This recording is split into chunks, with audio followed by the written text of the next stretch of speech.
Praise the lord. దేవుని నామానికి మహిమ కలుగును గాక. ఫెయిత్ పెంతకోస్ట్ మినిస్ట్రీస్ గుంటకల్ వారిచే ఈ ఆన్లైన్ యూట్యూబ్ ఛానల్ నందు దేవుణ్ణి ఆరాధించుటకు ఇచ్చిన ధన్యత కొరకు దేవుని నామానికి స్తోత్రము. ఈ ప్రతికూల సమయములో సంఘము శరీర రీతిగా దూరమైనను ఆత్మ సంబంధముగా ఏకాత్మ కలిగిన వారై ఆత్మ కలిగించు ఐక్యతలో మనమందరము ఏకీభవించి ఆరాధించెదము. దేవుని నామానికి మహిమ కలుగునుగాక. ఈ సమయమందు ప్రారంభ ప్రార్థన మన మధ్యనున్న బ్రదర్ రాజేష్ గారు ప్రార్థిస్తారు. Praise the lord. దేవుని నామానికి మహిమ కలుగునుగాక. మీ అందరికీ ప్రవేశిస్తున్నామున ఫెయిత్ పెంతకోస్ట్ మినిస్ట్రీ తరపున ప్రత్యేక వందనాలు చెల్లిస్తున్నాను. తిరిగి దేవుడు మరొక తరుణంలో ఈ యొక్క యూట్యూబ్ ఛానల్ నందు దేవుని స్తుతించడానికి ఆరాధించిన కృపను బట్టి దేవుని నామాన్ని ఎంతగానో స్తుతిస్తున్నాం, ఆయన నామాన్ని ఘనపరుస్తున్నాం. ఈ సమయంలో ప్రారంభ ప్రార్థన ద్వారా ఈ యొక్క కూడికను ప్రారంభించుకుందాం. ప్రార్థన. కృపా సత్య సంపూర్ణుడా, నీకు స్తోత్రాలు వందనాలు చెల్లిస్తున్నాం. మరొక సమయంలో ఈ విధంగా ఆన్లైన్ యూట్యూబ్ ఛానల్ నందు ఆరాధన జరపడానికి ఇచ్చిన గొప్ప కృపను బట్టి నీకు స్తోత్రాలు ప్రభువా. పాటల్లో, ఆరాధనలో, వాక్యంలో మీరు ఆద్యంతం నడిపించి మీరు మహిమ పొందమని ప్రార్థిస్తున్నాం. వింటున్న వారందరినీ తండ్రిని ఆత్మీయ మేలు చేత ఆశీర్వదించి దీవించమని ప్రార్థిస్తున్నాము తండ్రి. ఈ యొక్క ఆరాధన ప్రారంభిస్తుండగా మీరొక్కరే నడిపించి మీరొక్కరే మహిమగంత ప్రభావాలు పొందుకొని ప్రభావం ఎవరైతే యూట్యూబ్ ఛానల్ వీక్షిస్తున్నారో అదేవిధంగా అనేకులు వింటున్నారో వాళ్ళందరినీ తండ్రిని రాకడకు సిద్ధపరచుకోమని ఆరాధనంతటా మీరు మహిమ పొందుకొని యేసుక్రీస్తు పరిశుద్ధ నామమున అడిగి వేడుకుంటున్నాము తండ్రి. ఆమేన్.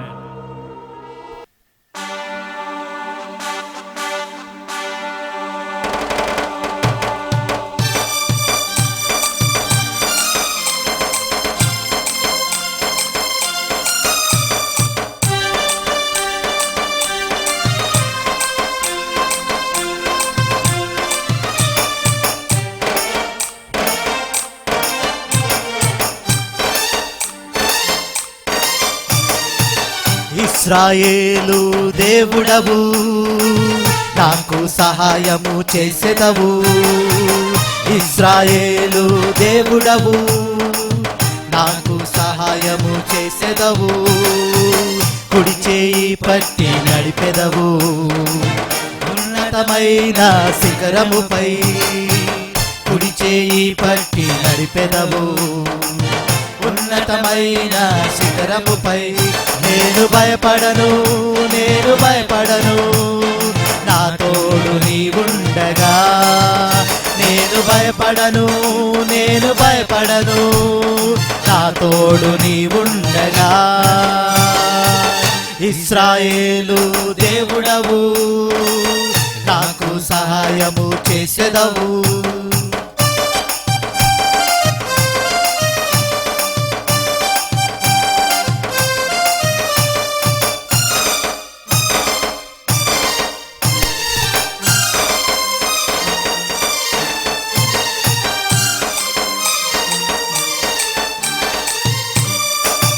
ఎర్ర సముద్రము ఎదురైనా, ఎరికో గోడలు ముందున్నా. ఎర్ర సముద్రము ఎదురైనా, ఎరికో గోడలు ముందున్నా. నీ శక్తితో నన్ను నింపెదవు, నీ బాహుబలము చేత నన్ను నడిపెదవు. నీ శక్తితో నన్ను నింపెదవు, నీ బాహుబలము చేత నన్ను నడిపెదవు. నేను భయపడను, నేను భయపడను, నా తోడు నీవుండగా. నేను భయపడను, నేను భయపడను, నా తోడు నీవుండగా. ఇశ్రాయేలు దేవుడవు, నాకు సహాయము చేసెదవు.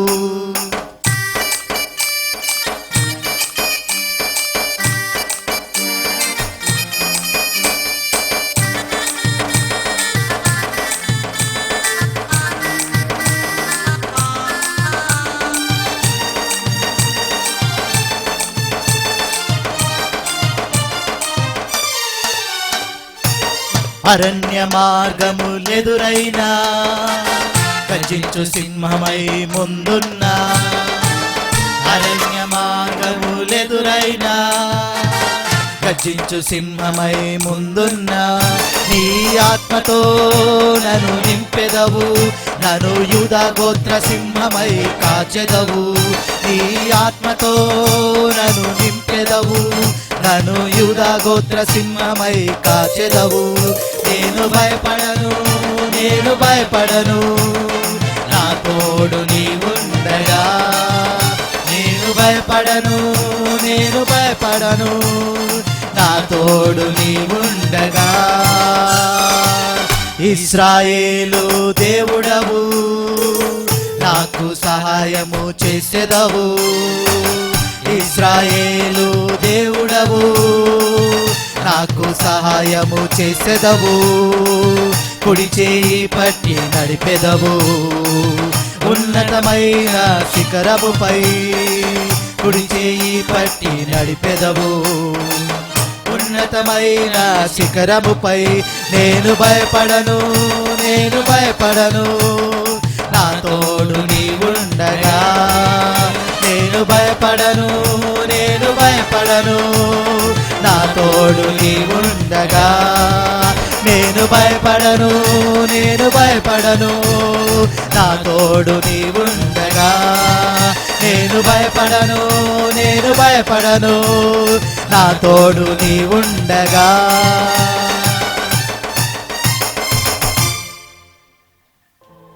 ఈ సమయమందు దేవుని ఆరాధించెదము. వాక్యం సెలవిచ్చుచున్నది, కీర్తనలు 134 2-3 వచనములు. పరిశుద్ధ స్థలము వైపు మీ చేతులెత్తి యెహోవాను స్తుతించుడి. భూమి ఆకాశములు సృజించిన యెహోవా సియోనులో నుండి నిన్ను ఆశీర్వదించును గాక. ఈ రీతిగా మనము దేవుని ఆత్మతోనూ సత్యముతోనూ ఆరాధించెదము. హల్లెలూయా, స్తోత్రం స్తోత్రం స్తోత్రం. ఇంతవరకు పాటల ద్వారా దేవుని నామాన్ని స్తుతించాం. తిరిగి దేవుని సన్నిధిని ఆరాధించుకుందాం. యూట్యూబ్ ఆన్లైన్ ద్వారా మీరందరూ మీరందరూ మోకరించినట్లయితే మన మధ్య తానే దిగి దేవదూతల సమూహముతో ఆరాధనకు పాత్రుడైన దేవుని గణపరుస్తాం. హల్లెలూయా. ఈ లోకంలో తల్లిదండ్రులు విడిచిన, బంధుమిత్రులు విడిచిన, అన్నదమ్ములు విడిచిన, నేను నిన్ను విడువను, ఎడబాయను అంటూ నిత్యం మనతో కూడా ఉంటున్న యేసయ్య నీవే నాకు చాలయ్యా అంటూ ఆయన నామాన్ని ఘనమెత్తి స్తుతిస్తూ ఆరాధిస్తాం. Praise the lord. హల్లెలూయా. స్తోత్రం స్తోత్రం స్తోత్రం స్తోత్రం స్తోత్రం స్తోత్రం స్తోత్రం. Praise the lord. యేసయ్యా నీవే నాకని, వేరెవ్వరు నాకు లేరని.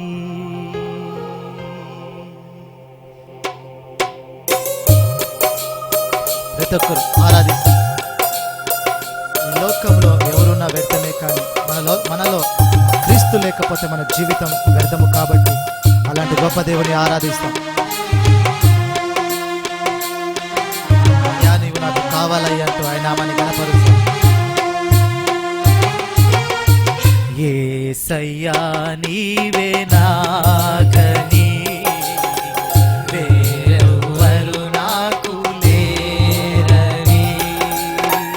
యేసయ్యా నీవే నాకని, వేరెవ్వరు నాకు లేరని. వేణోళ్ళ కొనియాడినా నా ఆశలు తీరెనా. వేణోళ్ళ కొనియాడినా నా ఆశలు తీరెనా. కృప వెంబడి కృపను పొందుచు, కృపలో జయ గీతమే పాడుచు. కృప వెంబడి కృపను పొందుచు, కృపలో జయ గీతమే పాడుచు. కృపలో జయ గీతమే పాడుచు.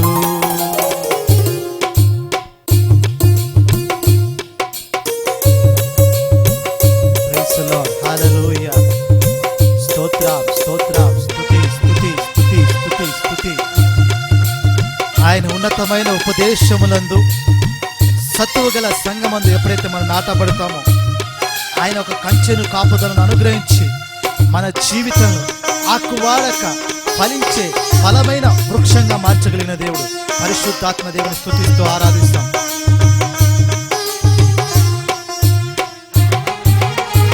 ఉన్నత ఉపదేశమందునా సత్తువగల సంగమందునా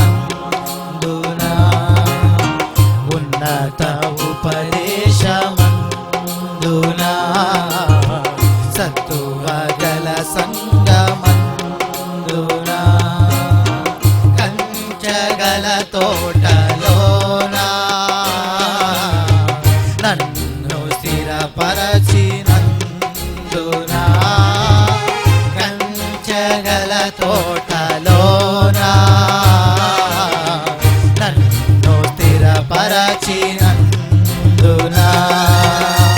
కృప వెంబడి కృపను పొందుచు కృపలో జయ గీతమే పాడుచు కృప వెంబడి కృపను పొందుచు కృపలో జయ గీతమే పాడుచు కృపలో జయ గీతమే పాడుచు.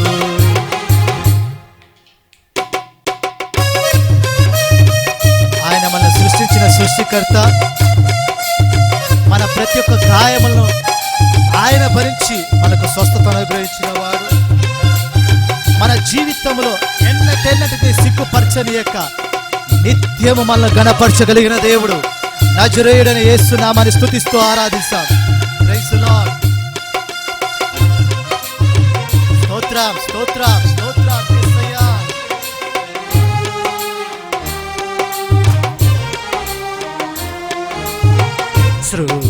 సృష్టికర్తవు నీవేనని దైవిక స్వస్థత నీలోనని అందరూ సృష్టికర్తవు నీవేనని దైవిక స్వస్థత నీలోనని నా జనులు ఇక ఎన్నడూ సిగ్గుపడరంటివే నా జనులు ఇక ఎన్నడూ సిగ్గుపడనంటివే కృప వెంబడి కృపను పొందుచు కృపలో జయ గీతమే పాడుచు స్వరమెత్తి ఆరాధిస్తాం. కృప వెంబడి కృపలో పొందుచు కృపలో జయ గీతమే పాడుచు కృపలో జయ గీతమే పాడుచు యేసయ్యా నీవే నాకని వేరెవ్వరు నాకు లేరని అందరూ స్వరమెత్తి యేసయ్యా నీవే అవునా ప్రభ నీవే నాకు తండ్రి వేరెవ్వరు నాకు లేరు వేనెల కొనియాడినా వేణోళ్ళ కొనియాడినా నా ఆశలు తీరవే వేణోళ్ళ కొనియాడినా నా ఆశలు తీరవే వేనెల కొనియాడినా వేణోళ్ళ వేవేల నోళ్ళతో కొనియాడినప్పటికీ ప్రభా నా ఆశ తీరదయ్యా. నిన్ను స్తుతించే కృప నాకు అనుగ్రహించయ్యా. వేనెల కొనియాడినా వేణోళ్ళ కొనియాడినా స్తోత్రం స్తోత్రం స్తోత్రం స్తోత్రం ఆత్మచేత నింపబడు. ఆత్మచేత నింపబడు. ఆత్మపరవశులై దేవుని స్తుతిస్తాం. వేణోళ్ళ కొనియాడినా ఆశలు తీరవే వేణోళ్ళ కొనియాడినా నా ఆశలు తీరవే యేసయ్యా వేణోళ్ళ కొనియాడినా నా ఆశలు తీరవే కృప వెంబడి కృపను పొందుచు కృపలో జయ గీతమే పాడు పాడుచు కృప వెంబడి కృపను పొందుచు కృపలో జయ గీతమే పాడుచు కృప వెంబడి కృపను పొందుచు కృపలో జయ గీతమే పాడుచు కృప వెంబడి కృపను పొందుచు కృపలో జయ గీతమే పాడుచు కృపలో జయ గీతమే పాడుచు. ఎందరైతే ఆయన ఉపదేశాన్ని అంగీకరించి ఆయన సత్తువ గల సంఘంలో ఎప్పుడైతే నాటబడతామో, ఎప్పుడైతే సారవంతమైన భూమిలో విత్తనం నాటబడినప్పుడు అది ఫలించి యజమానునికి వృద్ధిగా మారుతుంది. అదే రీతిగా మన జీవితము కూడా సత్తువ గల సంఘంలో ఎప్పుడైతే నాటబడుతుందో, ఇదిగో యజమానుడు రాబోతున్నాడు, మన జీవితం ఫలించిందా లేకపోతే నిష్ప్రయోజనంగా మారిపోయిందా? ఫలించినట్లయితే నువ్వు యజమాని ఇంటికి చేరబడతావు, లేకపోతే అగ్నిలో కాల్చబడతావు. నా ప్రియ దేవుని సంగమా, సత్తువ గల సంఘంలో నాటబడినప్పుడు, ఒక కంచెగల తోటలో నీవు నేను ఉన్నప్పుడు, ఇదిగో స్థిరముగా మనం నిలిచినప్పుడు ఆయన రాబోతున్నాడు. ఆయనతో కూడా వెంటబెట్టుకొని ఆయన సన్నిధికి తీసుకుని వెళ్ళి మనం సృష్టించిన సృష్టికర్త రాబోతున్నాడు. కాబట్టి మన ప్రతి ఒక్క రోగాన్ని ఆయన భరించి మనకు స్వస్థతనిచ్చిన వాడు రాబోతున్నాడు. కాబట్టి మనము సిగ్గుపడక, దేవుని సిగ్గుపరచనీయక, ఎప్పుడైతే దేవుని మనం గణపరుస్తామో మనల్ని దేవుడు గణపరచగలిగిన వాడు. నన్ను గణపరచువానిని నేను గణపరిచేదను అని దేవుని వాక్యము సెలవిస్తుంది. కాబట్టి అలాంటి వాక్యము ద్వారా మన జీవితాన్ని ఫలభరితం చేసుకుందాం.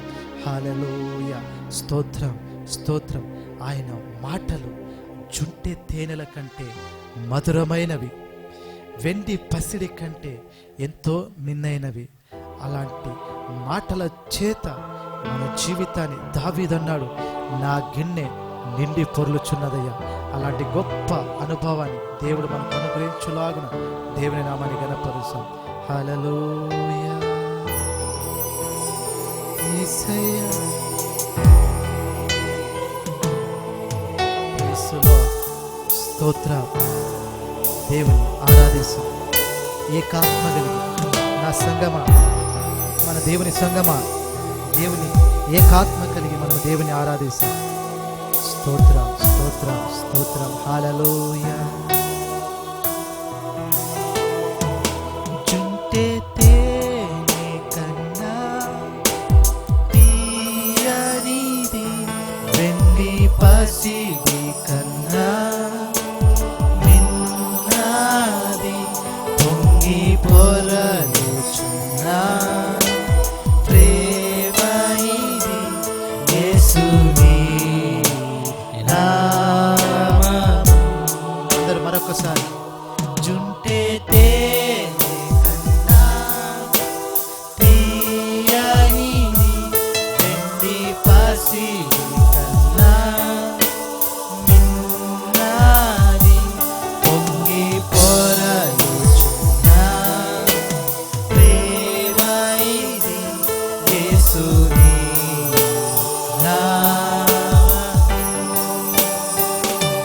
సూర్యకాంతి కన్నా ప్రకాశమైనది, పండు వెన్నెల కన్నా నిర్మల కన్నా చల్లనిది యేసుని నామము. యేసు ఆసానుడవు నీవు, మరణాన్ని జయించిన వీరుడవు, సర్వాన్ని శాసించే యోధుడవు, నీకు సారెవరు. అందరం అందామా. యేసు ఆసానుడవు నీవు, మరణాన్ని జయించిన వీరుడవు, సర్వాన్ని శాసించేదుడు, సర్వాన్ని శాసించే యోధుడవు, నీకు సాటి లేరెవ్వరు. రక్షక నీవేనా మా బలము, దేవా మా దాగు స్థలము నీవే, నీవే నిజమైన దేవుడవు. ప్రణమిల్ బ్రోకెదను, ప్రణమిల్ బ్రోకెదను.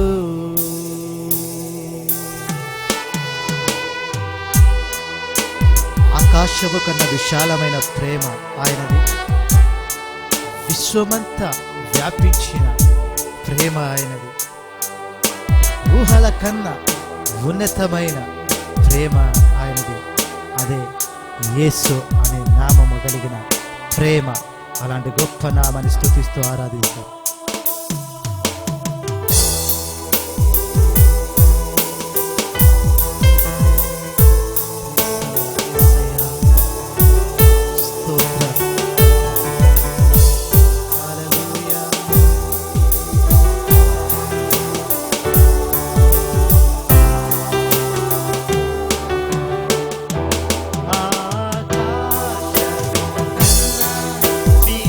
విశాలమైనది విశ్వమంతటిలో వ్యాపించి ఉన్నది,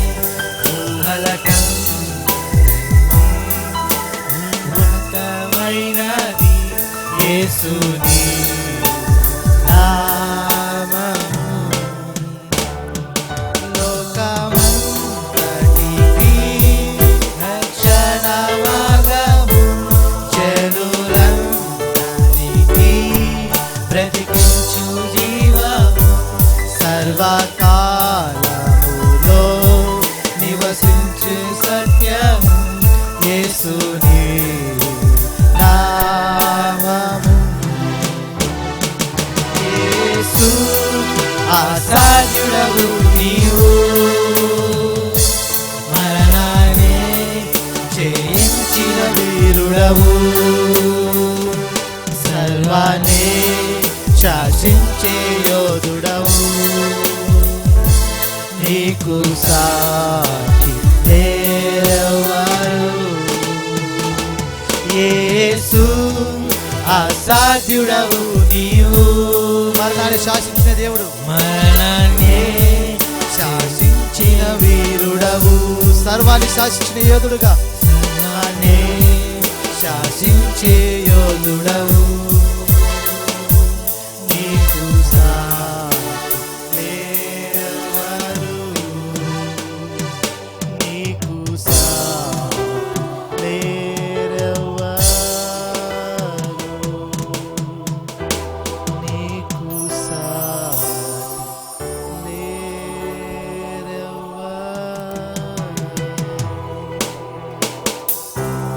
అసాధ్యమైన కార్యం ఏదీ లేదు.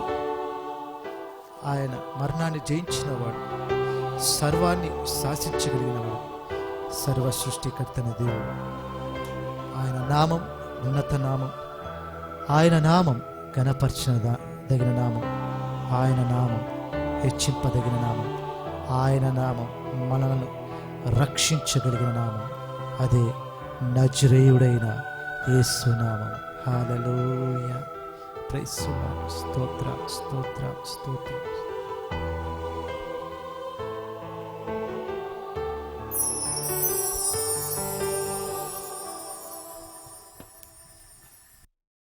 ప్రార్థన చేసుకుందాం. కృపా కనికరం గొప్ప దేవా, నిన్ను స్తుతిస్తున్నాం, గణపరుస్తున్నామయ్యా. మీరెంతైనా నమ్మదగిన దేవుడయ్యా.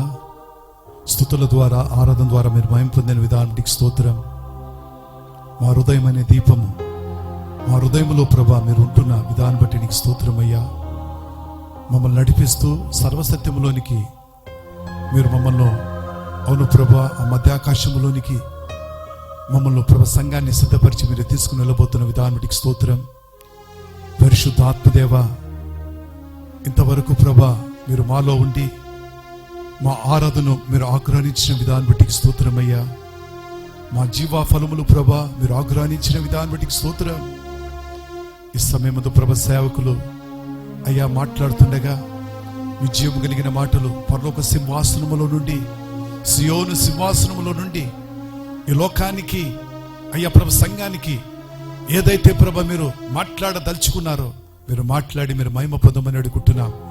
మీ సేవకులను ప్రభ దైవ సేవకులు మరుగుపరచండి అయ్యా.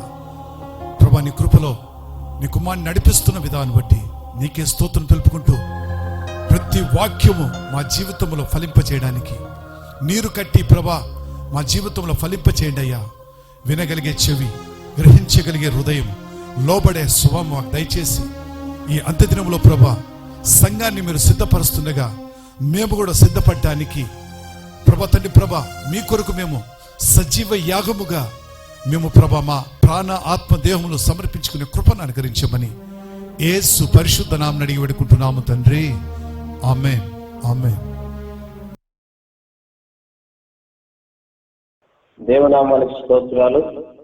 ఇప్పటి వరకు మనం చక్కగా పాటలు పాడి సాక్ష్యాల ద్వారా ఆరాధనలో చక్కగా ఆత్మలు ఆనందించి పరిశుద్ధాత్మలో పారవశించాము. చాలా మంచిది. నా దేవుని పిల్లలారా, పరిశుద్ధ ఆత్మదేవుడు మన అందరితో మాట్లాడి ఈ కడవరి దినాల్లో మనం బలపరచాలని, ఆత్మీయతలో ఉజ్జీంపు చేయాలని చెప్పి ఎంతో ఆశపడుతుండగా మనమందరూ కూడా శ్రద్ధగా దేవుని వాక్యాన్ని విందాం. ఈ మాటలు వినడానికి ఎంతో ఆసక్తి ఉంటుంది మీ అందరికీ. మన ప్రభువుని యేసు నామానికి స్తోత్రాలు. ఈ యొక్క యూట్యూబ్ ద్వారా వెళ్తున్న వాళ్ళందరూ నా ప్రేమపూర్వకమైన నిండు వందనాలు. నా దేవుని పిల్లలారా, బైబిల్ నుంచి యొక్క వాక్యాన్ని చదువుతున్నాం. కీర్తనల పుస్తకం 106వ కీర్తన 9వ వచనం నుండి 13 వరకు చదువుతున్నాం. కీర్తన 106వ కీర్తన 9 నుండి 13 వరకు చదువుతున్నాం. ఆయన ఎర్ర సముద్రంలో గద్దింపగా అది ఆరిపోయేను. మైదానం మీద నడిచినట్లు వారిని అగాధ జలంలో నడిపించెను. వారి పగవారి చేతిలో నుండి వారిని రక్షించెను. శత్రుల చేతిలో నుండి వారిని విమోచించెను. వాళ్ళు వారి శత్రువులను ముంచి వేసెను. నీళ్లు వారి శత్రువులను ముంచి వేసెను. వారిలో ఒక్కడైనాను మిగిలి ఉండలేదు. అప్పుడు వారు ఆయన మాటలు నమ్మిరి, ఆయన కీర్తి గానం చేసిరి. కీర్తి గానము చేశారు. అదిగో వారు ఆయన కార్యం వెంటనే మర్చిపోయిరి. ఆయన ఆలోచన కొరకు కనిపెట్టకపోయిరి. ఆయన ఆలోచన కొరకు వాళ్ళు కనిపెట్టకపోయిరి. నా దేవుని పిల్లలారా, ఇక్కడ గమనించుకున్నప్పుడు భక్తుడు ఆత్మవశుడే ధ్యానిస్తున్నప్పుడు తను చూసినప్పుడు దేవుడు ఆయనకి బయలుపరుస్తున్నాడు. దేవుడు ఆయనకి ఒక పిక్చర్ చూపిస్తున్నాడు. ఆ పిక్చర్ లో ఆయన చూస్తున్నాడు దేవుని ప్రజలందరూ దేవుడు ఎలా ఎర్ర సముద్రం పాయలు చేశాడో, ఎలా దాటించాడో, ఎలా కార్యం చేశాడో, వాళ్ళందరూ కూడా సంతోషభరితులైపోయి ఎలా పాట పాడారో కనులారా ఆయన చూసిన తక్షణమే దేవుడు ఆ సేవకుడు చెప్తున్న మాట ఏంటంటే, చూడు వీళ్ళు నా ఆలోచన కొరకు కనిపెట్టకపోయిరి అంటున్నారు. పిల్లారా, నా దేవుని ప్రేమను గమనించండి. మనమందరం కూడా మనందరి ఆత్మీయ జీవితంలో దేవుని చేత ఎన్నో మేలు పొందుకుంటున్నా కానీ దేవుని ఆలోచన కొరకు కనిపెట్టుకుంటే మనకి ఎంతైనా క్షేమము సబబు అన్నమాట. మీరు ఇక్కడ గమనించుకున్నప్పుడు ఇశ్రాయేలు ప్రజల బాధ ఏంటి? వాళ్ళందరూ కూడా బానిసలుగా ఉన్నారు, ఐగుప్తు నీడలో ఉన్నారు. దేవుడు వాళ్ళు విడిపించి బాధ నుంచి, బంధకాల నుంచి విముక్తి చేసిన తర్వాత ఇక వాళ్ళు దేవునితో నడుస్తూ ఉన్నారు.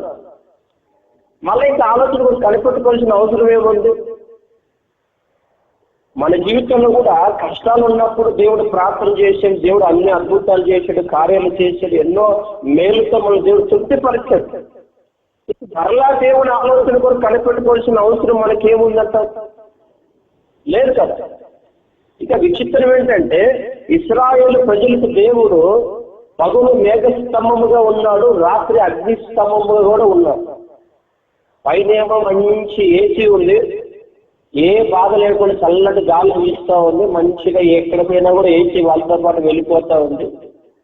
రాత్రంతా కాపులు ఆయన అగ్ని స్తంభం వేసి ఏ జంతువు రాకుండా అట్లా ఏ పురుగులు వచ్చి వాళ్ళ ఇది హాని కలిగించుకోకున్నట్లు చాలా సురక్షితంగా ఒక సెక్యూరిటీ గార్డ్ లాగా అగ్ని అంతా మంటూ ఉందన్నమాట, భయం కలిగించే విధంగా.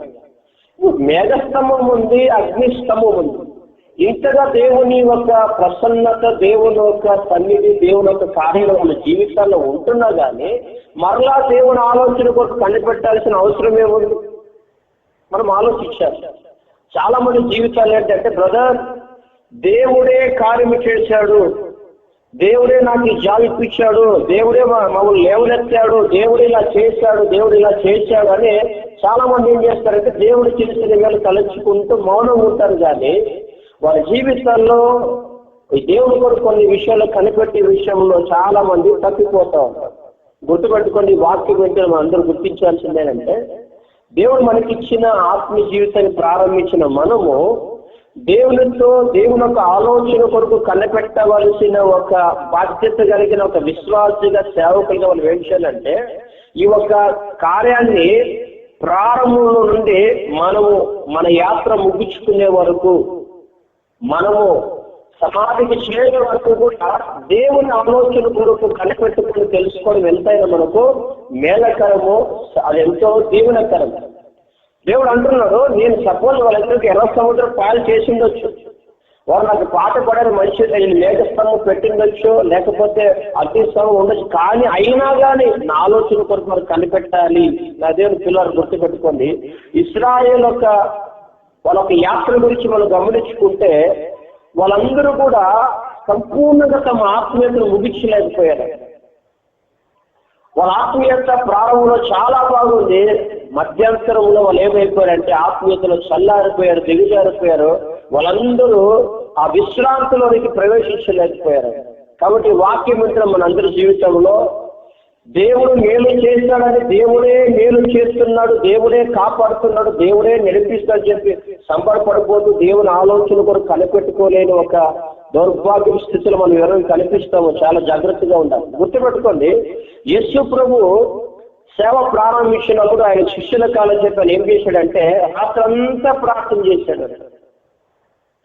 రాత్రంతా ఎంతో ప్రయాసపడి ప్రార్థన చేయంగా దేవుడు అప్పుడు 12 మంది పేర్లు ఇచ్చాడు.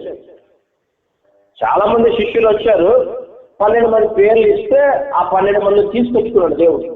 అందుకని దేవుడు నాకు ఇచ్చిన ఒక పాటలు ఏం రాశానంటే, రాత్రంతా ప్రార్థించి ప్రభు యేసు ఉన్నత శిష్యులను పొందినను, పరలోకమందలి ఉన్నత పేరును పోగొట్టుకొనిన యూదాను చూడుము, కాపాడుకో సోదరా, కాపాడుకో సోదరి, విలువైన నీ రక్షణను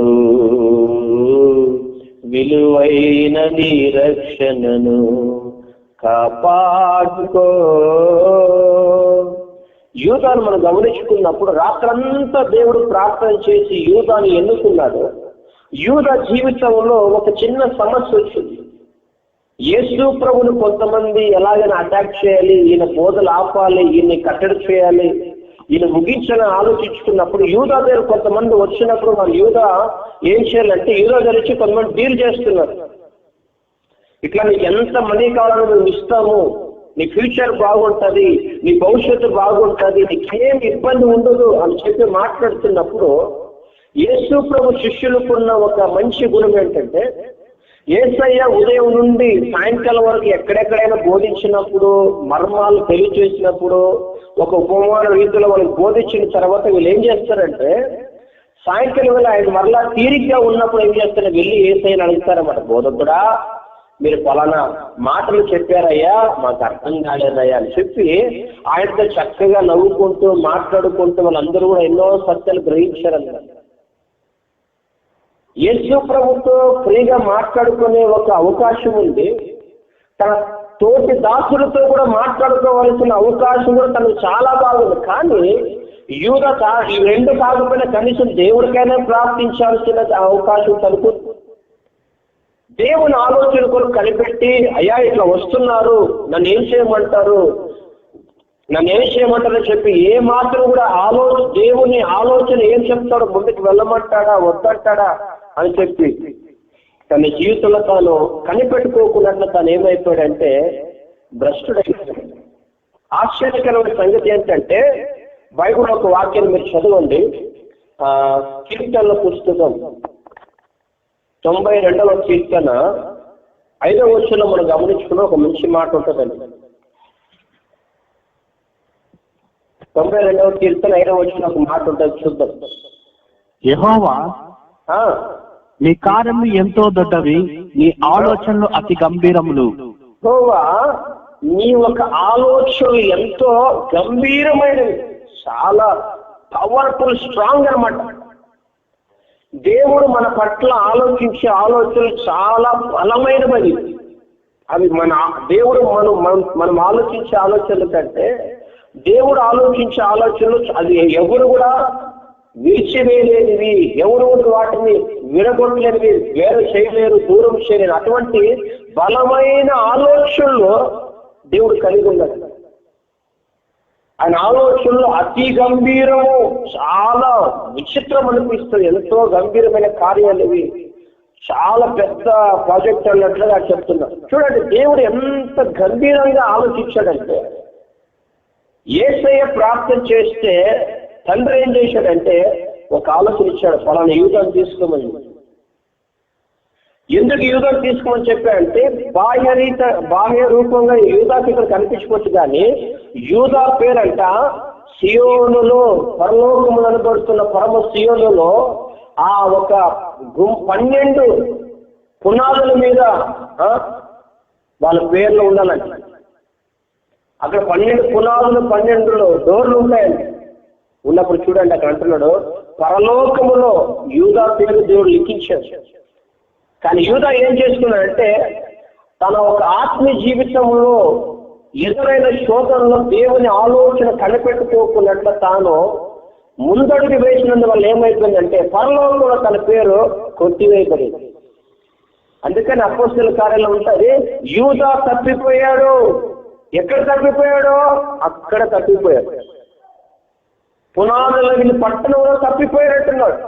కాబట్టి ఆ దేవుని పిల్లలారా, మన జీవితంలో ఎన్ని దీవెనలు, ఎంత మనం దేవుని చేత నడిపించబడుతున్న ఒక బిడ్డలుగా, క్రైస్తవులుగా, సేవకులు ఉన్నా కానీ మనం దేవుని ఆలోచన కొరకు కనిపెట్టవలసిన ఆవశ్యకత ఎంతైనా ఉంది.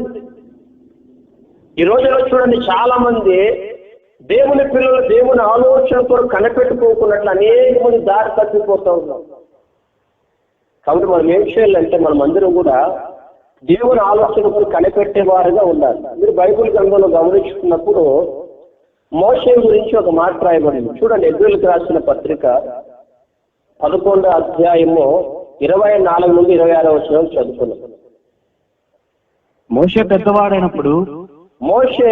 పెద్దవాడైనప్పుడు విశ్వాసమును బట్టి ఐగుప్తు ధనము కంటే క్రీస్తు విషయమై నింద గొప్ప భాగ్యమని ఎంచుకొని అల్పకాల పాపభోగం అనుభవించుట కంటే దేవుని ధనభోగము కంటే దేవుని ప్రజలతో నింద గొప్ప భాగ్యముగా ఆలోచించేశాడు.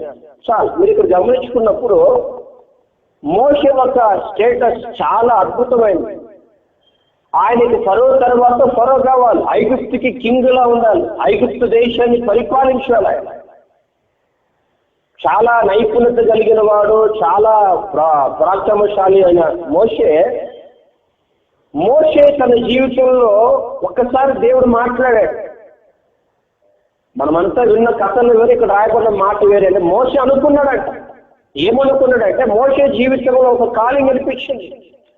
నీకు దేవుని కొరకు పుట్టిన వాడవు, దేవుడు నిన్ను ప్రవక్తగా చూశాడు, ఇశ్రాయేలు ప్రజల్లో నిన్ను దేవుడు చాయిస్ చేసుకున్నాడు, నేను పిలుచుకున్నాడు, నీవు ఈ విధంగా ఉండాలి అని చెప్పి మాట్లాడినప్పుడు మోషే ఏం చేశాడంటే దేవుని సముఖంలో ధ్యానించడం ప్రారంభించాడు. దేవుని సమ్ముఖంలో తను ధ్యానించడం ప్రారంభించినప్పుడు తను కనిపెట్టుకోవడం ప్రారంభించిన జరిగిన సంగతి ఏంటంటే, మోషే ఆ ఐగుప్తును విడిచిపెట్టి వెళ్ళిపోవాల్సిన పరిస్థితి వచ్చింది. ఐగుప్తును విడిచిపెట్టి వెళ్ళిపోయి 45 సంవత్సరాలు ఆయన ఏమైపోయాడంటే సాధారణమైన వ్యక్తిగా మార్చబడిన తర్వాత దేవుడు మరలా తనకు ఆలోచన చెప్పి ఏం చెప్పారు తెలుసా, ఐగుప్తు తీసుకొచ్చాడంట.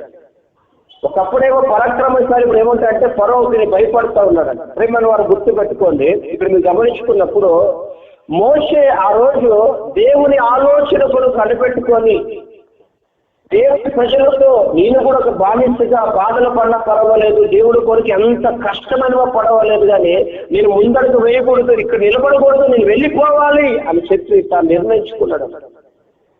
నేను ఇక్కడ నిలవకూడదు, నేను ఉండవలసిన స్థలము కాదు, దేవుడు నన్ను వెళ్ళమంటున్నాడు, ఉండొద్దు అంటున్నాడు అని చెప్పి తను ఏం చేశాడంటే, దేవుడు మోషేకి ఆలోచించినప్పుడు ఆలోచన ప్రకారం వెళ్ళిపోయాడు. మరలా తన జీవితాన్ని గమనించుకుంటే మోషే ధర్మశాస్త్రాన్ని ఇశ్రాయేలు ప్రజలకు అందించడానికి వీలైంది. హల్లెలూయా. నా దేవుని చెప్తుంది, దేవుని ఆలోచన కొరకు కనిపెట్టుకుని దేవుని ఆలోచన ప్రకారం కొనసాగిన మోషే ఈ రోజు వరకు 1000 సంవత్సరాలు గతించిపోతుంది, కానీ తన సాక్షి మాత్రము గతించిపోతుంది. ఇశ్రాయేలు ప్రజలందరూ కూడా మోషే గురించి మాట్లాడతారు.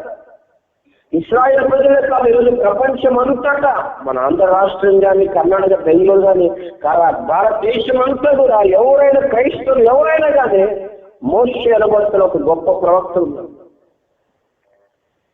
పవర్ఫుల్ లీడర్ అన్నమాట. 10 లక్షల జనాన్ని వినిపించగలిగిన ఒక చాలా గొప్ప నాయకుడిగా మార్చిపోతాడు. ఎలా మార్చిపోతాడంటే, తన జీవితంలో దేవుని ఆలోచన కనిపెట్టుకునే సందర్భం వచ్చినప్పుడు తను ఏమయ్యాడంటే, దేవుడు తనకు తెలియజేసిన ఆలోచన ప్రకారమే తన జీవితాన్ని ముందు కొనసాగించడానికి, కష్టపడడానికి, బాధలు అనుభవించడానికి, ముందుకు కొనసాగడానికి ఇష్టపడ్డాడు. కాబట్టి ఈ రోజు వరకు ఆయన సాక్షిగా ఉన్నాడు. బైబిల్లో మనం గమనించుకున్నప్పుడు చాలా అద్భుతము, చాలా ఆశ్చర్యం. మోషే పుట్టిన దిన, మోషే జీవిస్తున్న జీవితానికి ఈ ఒక యేసు ప్రభు వచ్చిన క్రీస్తు శకం 4వ అనుభవం 4వ శతాబ్దంలోకి చూసినప్పుడు ఎన్నో వేల సంవత్సరాలు. కానీ బైబిల్లో మీరు చూడండి, లూకాసు వర్తమానం 9వ అధ్యాయం 30వ వచనం చదువుతుంది. మరియు 2 పురుషులు ఆయనతో మాట్లాడుచుండిరి, వారు మోషే ఏలియా అనువారు. వాళ్ళు ఎవరంట? మోషే ఏలియా. మోషే ఎక్కడికి వచ్చాడంట? యేసయ్య ఎక్కడికి వచ్చాడంట? రూపాంతర కొండ అని పిలుచుకుంటున్నాం కదా, ఆ కొండ మీదకి వచ్చి యేసు ప్రభుత్వం మోషే మాట్లాడుతూ ఉన్నాడు. ఎంత గొప్ప భాగ్యం అండి. యేసయ్య దగ్గరికి వచ్చి, యేసయ్య నువ్వు ఎలా శిలువ యాగాలు చేయబోతున్నావయ్యా, ఎందుకో ప్రభు పంపించారు మమ్మల్ని, ఏదో నిన్ను మాట్లాడాలని కలవాలని అని చెప్పి వాళ్ళు వచ్చి యేసయ్యతో డీల్ చేస్తున్నారంట, మాట్లాడుతూ ఉన్నారంట. ఎంత గొప్ప భాగ్యం అండి. తాను ఎప్పుడో పుట్టాడు, ఎప్పుడో చనిపోయాడండి. గుర్తుపెట్టుకున్న దేవుని పిల్లలారా, అందుకని దేవుని ఆలోచన కొరకు మనం కనిపెట్టే వారు ఉండాలండి. దేవుని ఆలోచన ఎంత గంభీరం చూడండి. మోషే దేవుని ఆలోచన కొరకు కనిపెట్టుకుని ఆ రోజు లోబడ్డ పిల్లలారా, ఎంత అద్భుతం అండి. ఈ కొత్త నిబంధనలో మోషే ఆ యేసయ్య దేవునికి వచ్చి కూడా మాట్లాడుతున్నాడు. ఎంత గంభీరమైన ఆలోచన చూశారో దేవుని ఆలోచనలు. ఎప్పుడో పుట్టాడు, ఎప్పుడో చనిపోయాడు. ఎంత టెక్నాలజీ మారిపోయింది, ఎంత అభివృద్ధి చేయలేకపోయింది. శిక్షకుడు అని ప్రార్థిస్తున్నప్పుడు అక్కడ యేసు ప్రభుతో పాటు మోషే కనిపిస్తూ ఉన్నాడు. ప్రియమైన వారులారా, చూసారా, దేవుని ఆలోచన కొరకు కనిపెట్టుకొని రాజరికాన్ని సుఖభోగాలన్నీ వదులుకున్న మోషే ఎంత చరిత్ర పురుషుడుగా గొప్ప సాక్షిగా నిలబడాడు తెలుసండి. బైబుల్ ఎవరైనా తెలుసండి, మోషే వంటి ఒక ప్రవక్త ఆనాడు ఇశ్రాయేలు ప్రజల్ని ఎలాగైతే బంధకంలో విడిపించాడో అలాంటి ప్రవక్తే మీకు పుడతారు. ఎవరి గురించి? సృష్టికర్త అయిన దేవుడు అండి. సృష్టికర్త అయిన దేవుడు అంట అలాంటి ప్రవక్తగా పుట్టడానికి లిఖించుకున్నాడు. కారణం ఏంటంటే, దేవుని ఆలోచన కొరకు కనిపెట్టిన ఒక మంచి బిడ్డగా, ఆత్మీయ నాయకుడిగా, ఒక దేవుని నమ్ముకున్న ఒక మంచి సేవకుడిగా, ప్రవక్తగా తను కొనసాగుతున్నాడు. కాబట్టి నా దేవుని పిల్లలారా, దేవుని ఆలోచనలు చాలా గంభీరపడతాయి. మన ఆలోచనలు ఎలా ఉంటాయంటే క్షణికమైన ఆలోచనలు. మన తలంపులు మన ఆలోచనలు ఎలా ఉంటాయంటే చాలా చిన్నవి.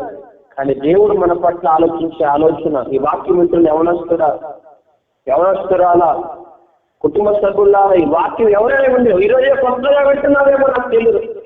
ఈరోజు దేవుడు నీతో మాట్లాడుతున్నాడు. నీ గురించి నీవు కనుక దేవుని పాదాల చుంచుకొచ్చి దేవుని పాదాల సన్నిధిలో నువ్వు కనిపెట్టేవాడుగా, దేవుడా నాకేమని చెప్పండి, నేను ఏం చేయమంటావో చెప్పి నువ్వు దేవుడితో డీలింగ్ చేస్తే, దేవుని ఆలోచనకు కనిపెట్టగలిగిన ఒక మంచి విశ్వాసిగా, సేవకుడుగా మార్చబడితే, నీ ద్వారా దేవుని ఆలోచనలు, నీ పట్ల దేవుని ఆలోచనలు అవి విడిచివేయలేని గంభీరమైన కార్యాలుగా దేవుడు కనపరుస్తాడు. కాబట్టి అదే విడుతున్నారా, మనందరి ఆత్మీయ జీవితాలు మనం ఏం చేయాలంటే, అక్కడ మోసే దేవుని శిలువ కార్యాల గురించి మాట్లాడడానికి వచ్చాడంట. కాబట్టి ప్రేమల వల్లరా, అందుకే దేవుడు అంటున్నాడు, వారు ఇశ్రాయేలు ప్రజల గురించి నేను తలంచిన తలంపుల ఆలోచనలు చాలా గొప్పవి, కానీ వారు మేఘస్తంభం కింద ఉన్నాంలే, అగ్నిస్తంభం మా కుండిలేని చెప్పి వాళ్ళు సంబరపడుకుంటున్నారు. కానీ వాళ్ళెవ్వరూ కూడా నా ఆలోచనల కొరకు కనిపెట్టుకోలేదు. అయ్యా, ఐగుప్తుని తీసుకొచ్చావు బాగుంది, ఎర్ర సముద్రం పాయలు చేసావు బాగుంది, ముందు కొనసాగిస్తున్నావు, మరి ఏం చేయమంటారు, ఎలా ఉండమంటారు, ఎలా నడుచుకోమంటారు, ఏంటి మా జీవితం ఏంటి, మా ఆత్మీయత ఏంటి, మా సేవ ఏంటి అని చెప్పి కనిపెట్టారా? కనిపెట్టలేదు. మనల్ని కూడా అలాగే ఉంటారన్నమాట. చర్చికి వచ్చామా, ప్రార్థన చేసామా, తల మీద చేయి పట్టించుకున్నామా, వెళ్ళిపోతున్నామా. క్రిస్మస్ వచ్చిందా, కొత్త బట్టలు తీసుకున్నామా, మనతో పాటు పక్కింటి బిర్యానీ పెట్టామా. సరే, ఇంకా కొంతమంది ఉద్యోగం ఎక్కువైతే సమాధానం మీద కూడా ఎదురుతూ ఉంటారు. ఆ సమాధి దగ్గరికి వెళ్ళిపోయి పాటలు పాడుతూ ఉంటారు. ఇంకా ఉద్యోగం ఎక్కువైందనుకోండి, 40 రోజులు ఉపవాసాలు కూడా స్టార్ట్ చేస్తారు. ఎందుకు ఉపవాసాలు ఉంటున్నావు నీకు ఎవరు చెప్పారంటే, ఎవరు చెప్పలే, ఈయన అనుకుంటున్నాడు. కాబట్టి దేవుని ఆలోచన కొరకు కనిపెట్టవలసిన ఒక బాధ్యత కలిగిన విశ్వాసీగా, సేవకులుగా మనం ఉన్నామని ఎప్పుడు మనము మర్చిపోకూడదు. కాబట్టి గుర్తుపెట్టుకోండి, దేవుని ఆలోచనలు అతి గంభీరములంట. మరొక మాట బైబిల్లో చూస్తున్నాం. కీర్తన పుస్తకం 33వ కీర్తన 11వ వచనం చదువుతాం. యెహోవా ఆలోచన సదాకాలం నిలుచును. యెహోవా ఆలోచన సదాకాలము నిలిచిపోతుంది. ఇక చూడండి, దేవుని ఆలోచనలు గంభీరమని ఒక మాట చెప్తే, ఇక్కడ మరలా రాయబడిన మాట ఏంటంటే, దేవుని ఆలోచన సదాకాలం నిలుస్తుంది. మన ఆలోచనలో కొద్ది వరకు ఉంటాయి, కానీ దేవుని ఒక ఆలోచనలో ఎప్పుడు అది స్టాండర్డ్ మార్పు లేకోకున్నట్ట దాన్ని దేవుడు సీల్ వేస్తాడంట, స్టాంప్ వేస్తాడంట. మన దేవుని ఆలోచన మన జీవితంలో మనం దేవుని ఆలోచన కొరకు కనిపెట్టుకుని, దేవుడు ఆలోచన ఇచ్చి, దేవుడు తన ఆలోచన చెప్పున మన ఆత్మ జీవితాన్ని కొనసాగించడానికి, మన ఆత్మ జీవితాన్ని నడిపించబడడానికి మనం అప్పగించుకుంటే, మన పట్ల ఒక స్థిరమైన ప్లాన్ చేస్తాడంట దేవుడు. కొంతమంది ఏం చేస్తాడు, దేవుడు స్థిరమైన ప్లాన్ చేసే వరకు ఆగిపోతున్నట్టు కొంతమంది పరిగెత్తుతూ ఉంటారు. ఈరోజు విశ్వాసులు అట్లాగే తయారైపోయారు, సేవకులు అలాగే తయారైపోయారు. ఈరోజు సేవకులు చూడండి, కొద్దిగా సేవ స్టార్ట్ చేసరికి ఇంకా అయిపోయింది. కొద్దిగా ఇంగ్లీష్ చేసుకొని ఏ దొరుకుతాడో, ఎవరు ఇస్తారో, వాళ్ళు ఇస్తారో, వీళ్ళు ఇస్తారో, వెంటనే ఇంప్రూవ్మెంట్ అయిపోవాలి, వెంటనే అభివృద్ధి అయిపోవాలి, వెంటనే మన పబ్లిసిటీ అయిపోవాలా, మనం చాలా అభివృద్ధిలోకి వచ్చేసేయాలా, మన మీద అట్లా ఉండాలి, ఎట్లా ఉండాలి, ఎన్నెన్నో పగటికలు అంటూ ఉంటారు. కాబట్టి ఆ దేవుని ప్రియమైన వాళ్ళరా, మనందరూ ఆత్మీయ జీవితంలో చేయాల్సింది ఏంటంటే, నేను ఒకసారి సేవలు బెంగళూరు ప్రాంతంలో కొన్ని సేవలు ఉంటున్నాం కదా, ఒక ఆలోచన చేసినప్పుడు రూమ్ గురించి చాలా ఇబ్బంది అయిపోయింది ఆరాధనకి. ఆ రోజు నేను మేమున్న రూమ్ ఖాళీ చేసేసుకొని వెళ్ళిపోవాలని చెప్పి నిర్ణయించుకొని, ఆ రోజు అంతా నేను తిరిగాను. ఎట్లా తిరిగానంటే ఇక చెప్పు కూడా కుక్కలాగా తిరిగాను. మనం తిరిగి ఇక నైట్ అయిపోయింది, వచ్చి విసుగొచ్చిపోయింది. ఎక్కడా కాలేదు. నీ విసిగి వచ్చినప్పుడు చిన్న ప్రార్థన చేసుకుని దేవుడు చెప్పాడు, నేను చెప్పానా నీకన్నా? నేను చెప్పలే కదా. కాబట్టి మనందరి జీవితాల్లో దేవుని ఆలోచన కూడా కనిపెట్టగలిగిన వారుగా ఉంటే మన ఆత్మ చాలా బాగుంటుంది. అందుకే చూడండి, బైబిల్ ఒక మాట చూడండి, శామ్యూయల్ మొదటి పుస్తకం 13వ అధ్యాయం 13వ వచనం మనం చదువుకుంటాం. అందుకు సమూయేలు ఇట్లా నేను అందుకు పాస్ట్ శామ్యూయల్ అంటున్నాడు, నీ దేవుడైన యెహోవా నీకు ఇచ్చిన ఆజ్ఞను గైకొనక నీవు అవివేకపు పని చేసితివి. ఈ రాజ్యము ఇజ్రాయెల్ మీద సదాకాలం స్థిరపరచకు ఈ రాజ్యము ఇశ్రాయేలు మీద సదాకాలం స్థిరపరచాలని యెహోవా తలచి ఉండెను. చాలు, దేవుడు అనుకున్నాడంట. ఇప్పుడు ఏమైంది సార్? ఇప్పుడు మరొక చదువుకున్నాం, కంటిన్యూషన్ చదువుకున్నాం. అయితే ఈ రాజ్యం నిలవదు. అయితే నీ రాజ్యము నిలవదు. యెహోవా తన చిత్తానుసారమైన మనసును గల ఒకరిని కనుగొని ఉన్నాడు. చూడండి, మీరు గమనించుకున్నప్పుడు దేవుడు చాలా ఎత్తుగా ఉన్నాడు, అందంగా ఉన్నాడు చెప్పి సౌలు రాజుగా చేసుకున్నాడు. ఆయన గురించి దేవుడు ఏమైనా ప్లాన్ చేశాడంటే సదాకాలం ఇచ్చిన రాజ్యం ఉండాలని ఆశించాడు దేవుడు. కానీ అతని లైఫ్ లో ఒక చిన్న గొర్రెల సందర్భం వచ్చినప్పుడు, అర్పణిచ్చే సందర్భం వచ్చినప్పుడు దేవుని ఆలోచన కొరకు కనిపెట్టుకోకున్నట్లు దేవుడు ఇప్పుడు ఏం చెప్తాడో విందామనుకోకున్నట్లు తాను ఏం చేశాడంటే మూర్తంగా ప్రవర్తించాడు. వెంటనే దేవుడి నుంచి వచ్చిన వాక్యం ఏంటంటే, దేవుడు తలంచాడు. నిన్నేమని తలంచాడు? సదాకాలం ఇశ్రాయేలు ప్రజల్లో నీ రాజ్యం ఉండాలని, నీ సంతానం అట్లాగా వెళ్ళుకుంటా వెళ్ళిపోవాలని. కానీ నీవు దేవుని ఆలోచన కూడా కనిపెట్టుకునే విషయంలో ఫెయిల్ అయిపోయావు కాబట్టి దేవుడు తన ప్లాన్ వేరు చేస్తున్నాడు. మనందరి జీవితాల్లో ఎన్నో ఆశలు, ఎన్నో కోరికలు, ఎన్నెన్నో ప్లాన్స్, మనకి ఫ్యూచర్ గురించి ఎన్నెన్నో ప్లాన్లు, ఏమేమో చేయాలనుకుంటాం. కానీ మనం ఫెయిల్ అయిపోతూ ఉంటాం, విజయం చూడలేక జీవితం మీద విరక్తి వస్తూ ఉంటాం. కాబట్టి ఆ దేవుడి పిల్లలు గమనించుకోండి, నా దేవుడి ప్రియమైన వాళ్ళారా, దేవుని ఆలోచన సదాకాలము నిలుస్తుందంట.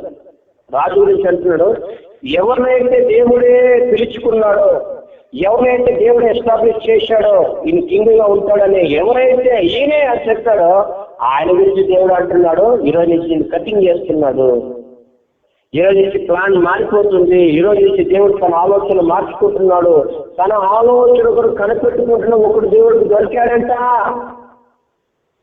చూడండి, ఇప్పుడు నీ వీధిలో దేవుడు, నీ వీధిలో నిన్ను దేవుడు హెచ్చించాలనుకున్నాడు అనుకోండి, ఈ సంఘంలో దేవుడు హెచ్చించాలనుకున్నాడు అనుకోండి, నేను గొప్పగా దేవుడు చేయాలనుకున్నాడు అనుకోండి.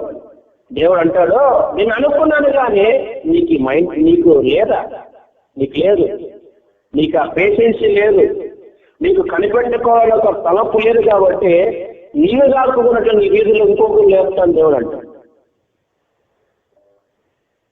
నిన్ను ఎలాగో చూడాలని దేవుడు అనుకున్నాడు, కానీ నువ్వు చేసే విధానం బట్టి దేవుని ఆలోచన కనిపెట్టుకోకున్నట్లా వెళుతున్నావు కాబట్టి నిన్ను గురించి దేవుడు ప్లాన్స్ మార్చుకుంటున్నాడు. అందుకని చూడు, బైబుల్ ఒక మాట రాయబడింది, ప్రతి వ్యక్తి జీవితంలో దేవుని ఆలోచన వెళ్ళిపోకున్నట్లు 2 అడ్డంకులు వస్తూ ఉంటాయి.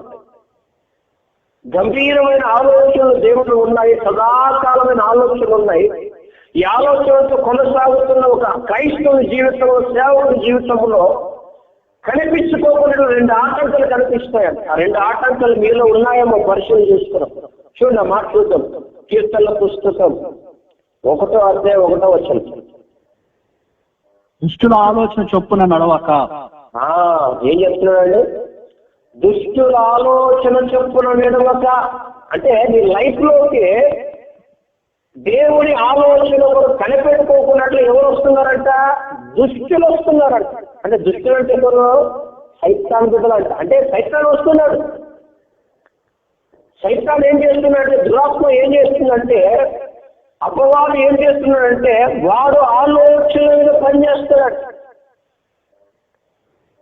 దేవుడేమో ఆలోచన కూడా కనిపెట్టరా బాబు అంటే దుష్టుడు ఒక ఆలోచన కొరకు అనేక మంది వస్తారంట. మీరు గమనించుకోండి, మనం అందరికీ తెలిసిన బావి అంటారు, బావి కదా, బావిలో మనం చూసిన నీళ్ళు చాలా నిమ్మలంగా ఉంటాయి. ఆ నిమ్మలంగా ఉన్న బావిలో ఒక చిన్న రాయి వేసామనుకోండి, అలా వస్తుంది. అలా వచ్చి ఆగిపోతుందా? ఆగిపోతుంది. అలలు వస్తూనే ఉంటాయి. అలాగే సైతాను కూడా ఏం చేస్తాడంటే విశ్వాసుల మీద, సేవకుల మీద వాడు ఎలాంటి ఆలోచన, ఒక చిన్న ఆలోచన వాళ్ళకి విసురుతాడన్నమాట. కొంతమంది అంటారు కదా, చిన్న ఐడియా నీ జీవితాన్ని మార్చను అట్లా అంటారు కదా. వాడు కూడా చిన్న ఐడియా నీకు ఇస్తాడు, చిన్న రాయి వేస్తాడు. చిన్న రాయి వేసిన వెంటనే ఏమవుతుంది తెలుసా? అలలు వస్తానే ఉంటాయి. ఆ అలలకు ఎవరైతే ఇన్వాల్వ్మెంట్ అయిపోతారో, ఆ అలలకు ఎవరైతే అప్పగించుకుంటారో ఏమైపోతారంటే దేవుని ఆలోచనకు కనిపెట్టే పేషెన్స్ లేకపోతున్నట్ల, దేవుని కొరకు కనిపెట్టుకుని ఉండవలసిన ఒక విశ్వాసి క్రైస్తవ సేవకులు ఏమైపోతున్నారంటే సైతాను ఇచ్చిన ప్లాన్ వెంటనే అప్లై చేస్తారు. వెంటనే తమ జీవితాలు అప్లై చేసుకుని ఏమైపోతారంటే వాళ్ళు నష్టపోతారు. కాబట్టి నా దేవుని ప్రేమైన వాళ్ళారా, మన జీవితంలో చూడండి, దేవుని ఆలోచనలో వాళ్ళు నిలబడుకోకున్నట్ల దుష్టుడు వస్తాడంట. నేను బైబిల్లో గమనించుకున్నప్పుడు, నేను త్వరగా వాక్యం ముగిస్తాను. రాజుల మొదటి పుస్తకం 12వ అధ్యాయం 7 నుండి 10 వరకు టక్క మనం చదువుకున్నాం. రాజుల మొదటి పుస్తకం 12వ అధ్యాయం 7వ వచనం నుండి 10వ వచనం వరకు. వారు ఈ దినంలోనే నీవు జనులకు దాసుడై వారికి సేవ చేసి, వారు రాజుతో రేవాంతో అంటున్నారు, అయ్యా నీవు ఈ దినము జనులకు దాసుడువై సేవ చేసి మృదువైన మాటలతో వారికి ప్రత్యుత్తరం ఇచ్చినడలా వారు సదాకాలం మీకు దాసులగుదురండి. అయితే అతడు పెద్దలు తనతో చెప్పిన ఆలోచన నిర్లక్ష్య పెట్టి, పెద్దలు తమతో ఎవరి పెద్దలు? దేవుని ఆలోచన చేత వచ్చారు. ఎవరు వీళ్ళంటే దేవుని ఆలోచన చేత వచ్చి చెప్పారయ్యా, మీ నాన్నగారు ఉన్నప్పుడు చాలా జ్ఞాని అయ్యా, కానీ ఆయన బాగా ఉన్నాడు కానీ కొద్దిగా బరువుగా ఉన్నాయా, మాకు కొద్దిగా పెట్టిన కొన్ని రూల్స్ కొద్దిగా ఇబ్బందిగా ఉన్నాయి.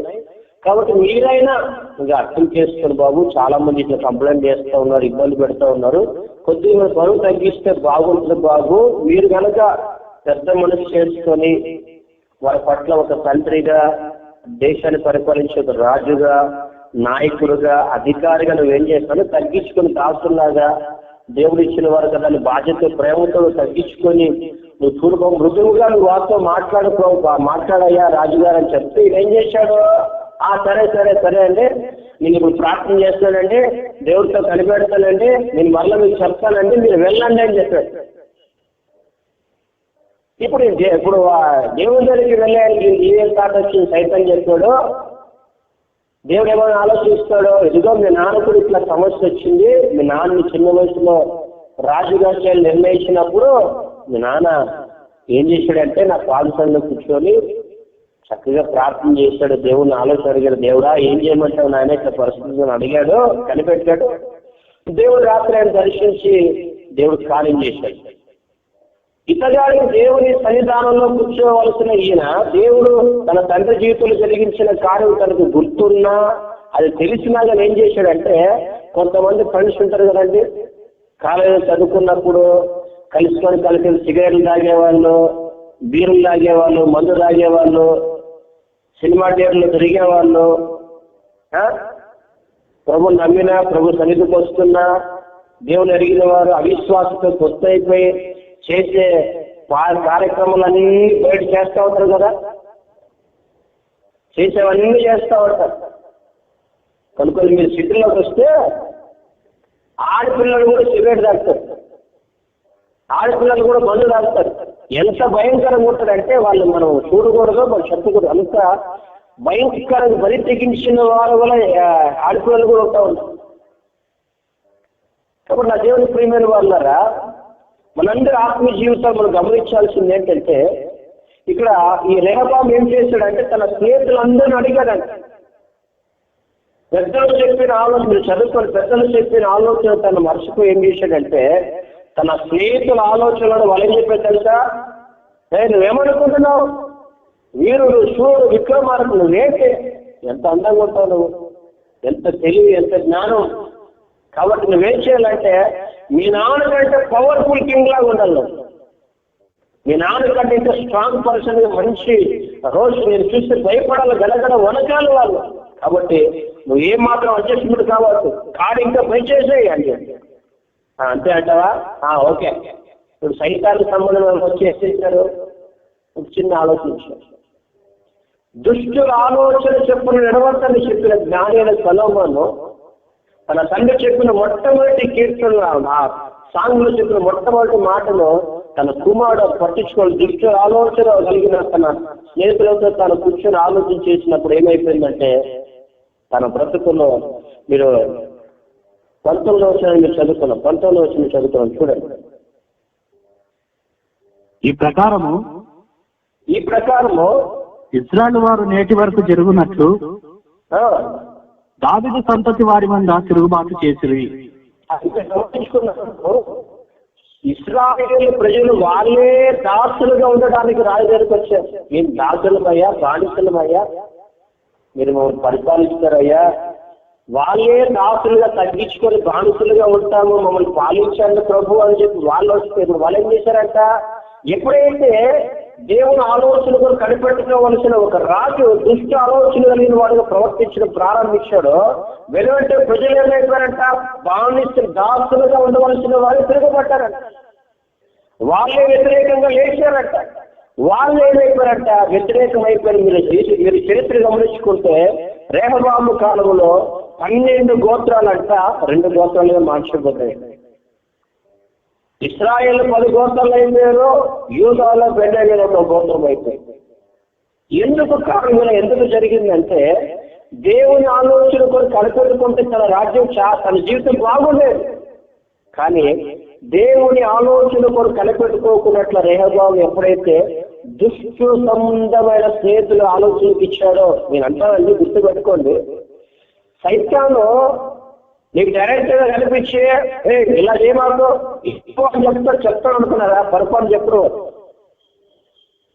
నేను కన్న తండ్రి ద్వారా రావచ్చు, తల్లి ద్వారా రావచ్చు, నీ స్నేహితుల ద్వారా రావచ్చు, నీ బంధువుల ద్వారా రావచ్చు, ఎవరి ద్వారా రావచ్చు. కొంతమంది అంటారంటే నేను అలాగే చేసిన పాస్టర్ ఆలోచన, కానీ మా ఇంట్లో మా అన్న చెప్పాడంటే, మా అన్న మాట విన్నా ఇదిగో నా జీవితం ఇలా తయారైపోయింది. వాళ్ళ మాట విన్నా, వీళ్ళ మాట విన్నా, నాకేమో ఒకటి ఇంట్రెస్ట్ ఉండేది పలానా వాళ్ళు చెప్పిన మాట నేను విన్నాను, ఇదిగో ఏ చదువులా ఏం లేకుండా మధ్యలో ఆగిపోయిందండి. కారణం ఏంటంటే ఎవరెవరో ఆలోచనలకే బదులు దేవుని పాలసనలు కూర్చోవచ్చు కదా, దేవుని ఆలోచన అడగవచ్చు కదా. కాబట్టి గుర్తుపెట్టుకోండి, అతి గంభీరమైన ఆలోచన మన పట్ల దేవుడు తలంచాలని ఆశిస్తున్నాడు. స్థిరమైన ఆలోచన మన పట్ల దేవుడు చేయాలని ఆశిస్తున్నాడు. కానీ సైతాన్ ఏం చేస్తాడంట, చిన్న తాట విసురుతాడంట. ఈరోజు చూడండి, సైతాన్ విసిరే చిన్న బాణానికి అనేక మంది లొంగిపోయి తమ జీవితాల్లో నష్టపరుచుకుంటున్నారు, తమ జీవితాలను వాళ్ళు నాశనం చేసుకుంటూ ఉన్నారు. కాబట్టి నా దేవుడి ప్రేమని వాళ్ళారా, మనందరి ఆత్మీయ జీవితంలో మనం ఏం చేయాలంటే నీ పట్ల నా పట్ల అతి గంభీరమైన ఆలోచనలు దేవుడు వెల్లడిపరచాలి, మనల్ని సదాకాలం స్థిరపరిచి దీవెనకరంగా మార్చాలనుకున్నది ఏం చేయాలంటే దుష్టుడు ఆలోచన విసురుతున్నాడని గ్రహింపు మనకు ఉండాలి. మీరు గుర్తించండి, మోషే దినాలు మనం గమనించుకున్నప్పుడు మోషే దేవుడి చేత ఎంతో చక్కగా నేర్పిస్తూ ఉన్నాడు సంఘాన్ని. ఆ యాత్రను కొనసాగిస్తున్నప్పుడు అక్కడంటే కొంతమందికి ఒక థాట్ వచ్చింది, ఎప్పుడు ఈయన నేర్పిస్తాడేంటి, ఎప్పుడు ఈయన నేర్పించాలా, మనం చేయకూడదా, మనకు టాలెంట్ లేదంటారా, మనకు రాదంటారా, మనం పాడలేమా, మనం చెప్పలేమా, ఈయనొక్కడేనా, మనం ఏమైపోయామో అన్నట్టు ఏం చేశారంట. కొంతమంది లేచారంట, అధికాము ఖురాను దాతాను అనుభవిస్తున్న ఒక గుంపు లేచిందంట. వాళ్ళు అంటారు, నీవేనా పరిశుద్ధుడు, సైతాన్ చెప్పినాడు ఆయన ఒక్కడైనా పరిశుద్ధుడు, ఆయన ఒక్కడైనా భక్తుడు, ఆయన ఒక్కడైనా ప్రార్థన పడు, మీరు ప్రార్థనా పనులు కాదా, మీరు భక్తులు కాదా, భజనగాళ్ళు కాదు, మీరు మీకు లేదనుకుంటారా సత్తా, మీకు వాళ్ళ ప్లాన్ ఏదైనా అనుకుంటున్నారా, ఆలోచన చెప్పలేరు అనుకుంటున్నారా, పోయి అడగండి అని చెప్పారు. ఇది వీళ్ళు ఏం చేశారు, అట్లా అని చెప్పి వెళ్ళిపోయి అడిగారు. సరే మోషే కూడా బాధపడి ఏం చేశాడు, కర్ర పెట్టేశాడు. 12 గోత్రాలు తీసుకొచ్చారు. దేవుడు వాళ్ళందరూ రిజెక్ట్ చేశారు. అప్పుడు దేవుడు అంటాడు, ఈ దృష్టిలో గుడారం మీరు దూరం జరగండి. మేఘం కింద ఉన్న వాళ్ళే, అగ్నిస్తంభంతో నడిచిన వాళ్ళు ఉన్నవాళ్ళే గుర్తుపెట్టుకోండి. నువ్వు అనుకోవచ్చు మళ్ళా నేను ప్రార్థన తీసుకున్నాను, ఆత్మలో నింపబడ్డాను, నేను పాశ్చిమ జీవితంలో ఉంటాను, పరిచయం బాగా చేస్తాను, నేను అక్కడ ఉంటా ఇక్కడ ఉంటా, మా ఇంట్లో ప్రార్థన జరుగుతాను. ఎన్ని జరిగినా కూడా వాడు ఎప్పుడు నీకు ఆలోచన చేయాలని విశ్రాలని చూస్తూ ఉంటావు. ఒక బాణం విశ్లేషి నీ జీవితాన్ని విశ్వాసాన్ని బద్దలు చేయాలని చూస్తూ ఉంటాడు. కాబట్టి ఈ రెహబాము ఏం చేశాడంటే ఈ రోజు వరకు కూడా 2 గోత్రాలు మిగిలిపోయినాయి. కారణం ఏంటంటే దేవుని ఆలోచన కొరకు కనిపెట్టకపోతే ఉన్నవన్నీ కూడా ఊడ్చుకొని పోతాయి. దేవుని ఆలోచన కొరకు కనిపెట్టుకోకపోతే నీవేవేవైతే ఉన్నాయో అవన్నీ కూడా పోగొట్టుకునే ప్రమాదంలో ఉన్నావని గ్రహించాలి విశ్వాసే. ఈ వాక్యం అంటే నీ బ్రతుకులో గుర్తుపెట్టుకో. దేవుడు నీకు హెచ్చరిస్తున్నాడు. దేవుని ఆలోచన కొరకు కనిపెట్టకపోతే తారమయ్యే పరిస్థితులు ఉన్నాయండి. మరొక వాక్యాన్ని గమనించుకున్నప్పుడు దేవుని ఆలోచన కనిపెట్టుకోకుండా మన బ్రతుకులు ఎటువంటి మరొక బలహీనతను మనం చూద్దాం.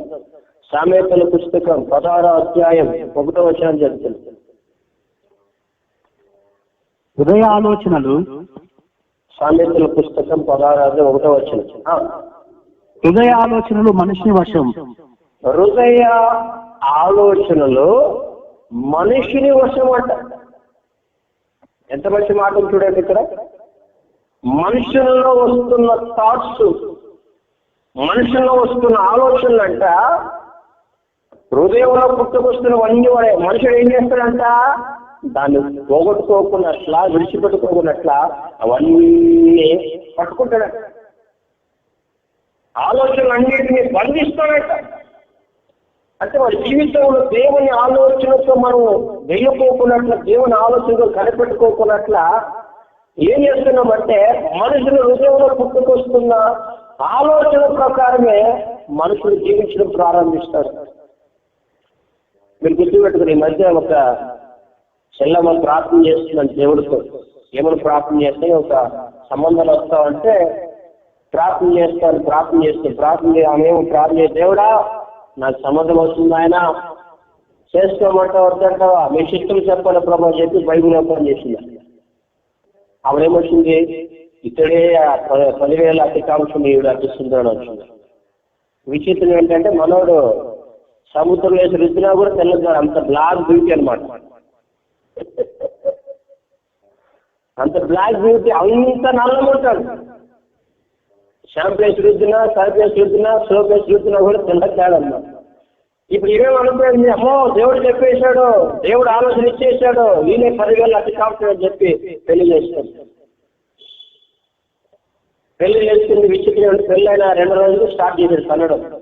ఇది ఎరుగు కొట్టడం స్టార్ట్ చేశాడు. చీపురు తీసుకుని కొట్టడము, రాకల్ పాడు తీసుకుని కొట్టడము, కొట్టుడే కొట్టడు. అప్పుడు వచ్చి పాస్టర్ కంటే పాస్టర్ అండి నేను ప్రార్థన చేశానండి, బైబుల్లో ఒక పుల్ల పెట్టానండి, పుల్ల పెడితే ఓపెన్ చేస్తే పాస్టర్ అండి అదే వచ్చిందండి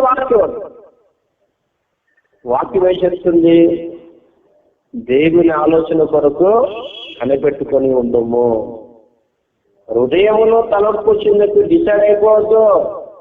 ఈరోజు చాలా మంది చూడండి, ఎంతో ఉత్పత్తులుగా ప్రారంభిస్తారు, గృహాలు కట్టాలని బ్రేక్ ఆగిపోతాయి. ఈ మధ్య రోజులను అడుగుతా ఉన్నారు, ఈ కైతులు అనుకోలేదన్నా, మేము కడుతున్నామన్నా, దేవుడు ఆమె ఎంత ప్రార్థన చేసినా దేవుడు ఇట్లేదన్నా, కావట్లేదని అన్నాను. దేవుడు మీకు ఇల్లు కట్టమని చెప్పాడా అని.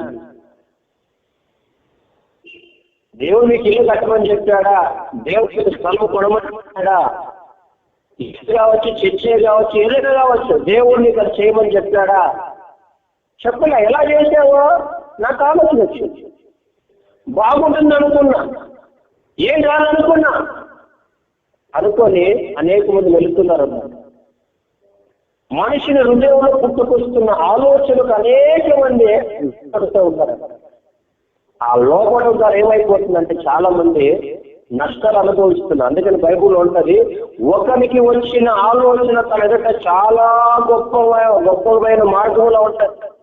ఎవడు కూడా అప్ప ఈ ప్లాన్ విన్నాడంటే, ఈ థాట్స్ విన్నాడంటే అప్ప ఎవరైనా సబ్స్క్రైబ్ చేయాల్సిందే, ఎవరైనా జయ కొట్టాల్సిందే, ఎవరైనా శబాష్ కట్టాల్సిందే అంట.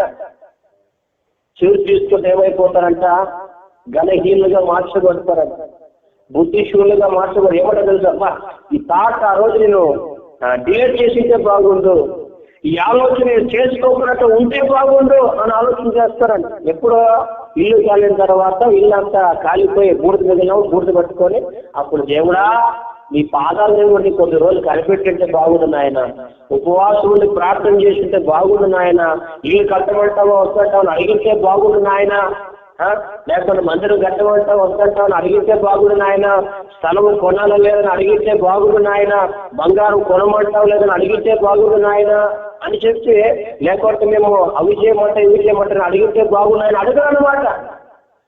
ఎందుకంటే ఫ్యూచర్ ప్లానింగ్ కదా. దేవుడి కంటే మనలో జ్ఞానం ఎక్కువ, దేవుడి కంటే మనలకు బాధ్యత ఎక్కువ, పిల్లల మీద బాధ్యత ఎక్కువ అయిపోయి అడ్డదారులంతా వెళ్ళిపోతారు క్రైస్తవ సమాజం.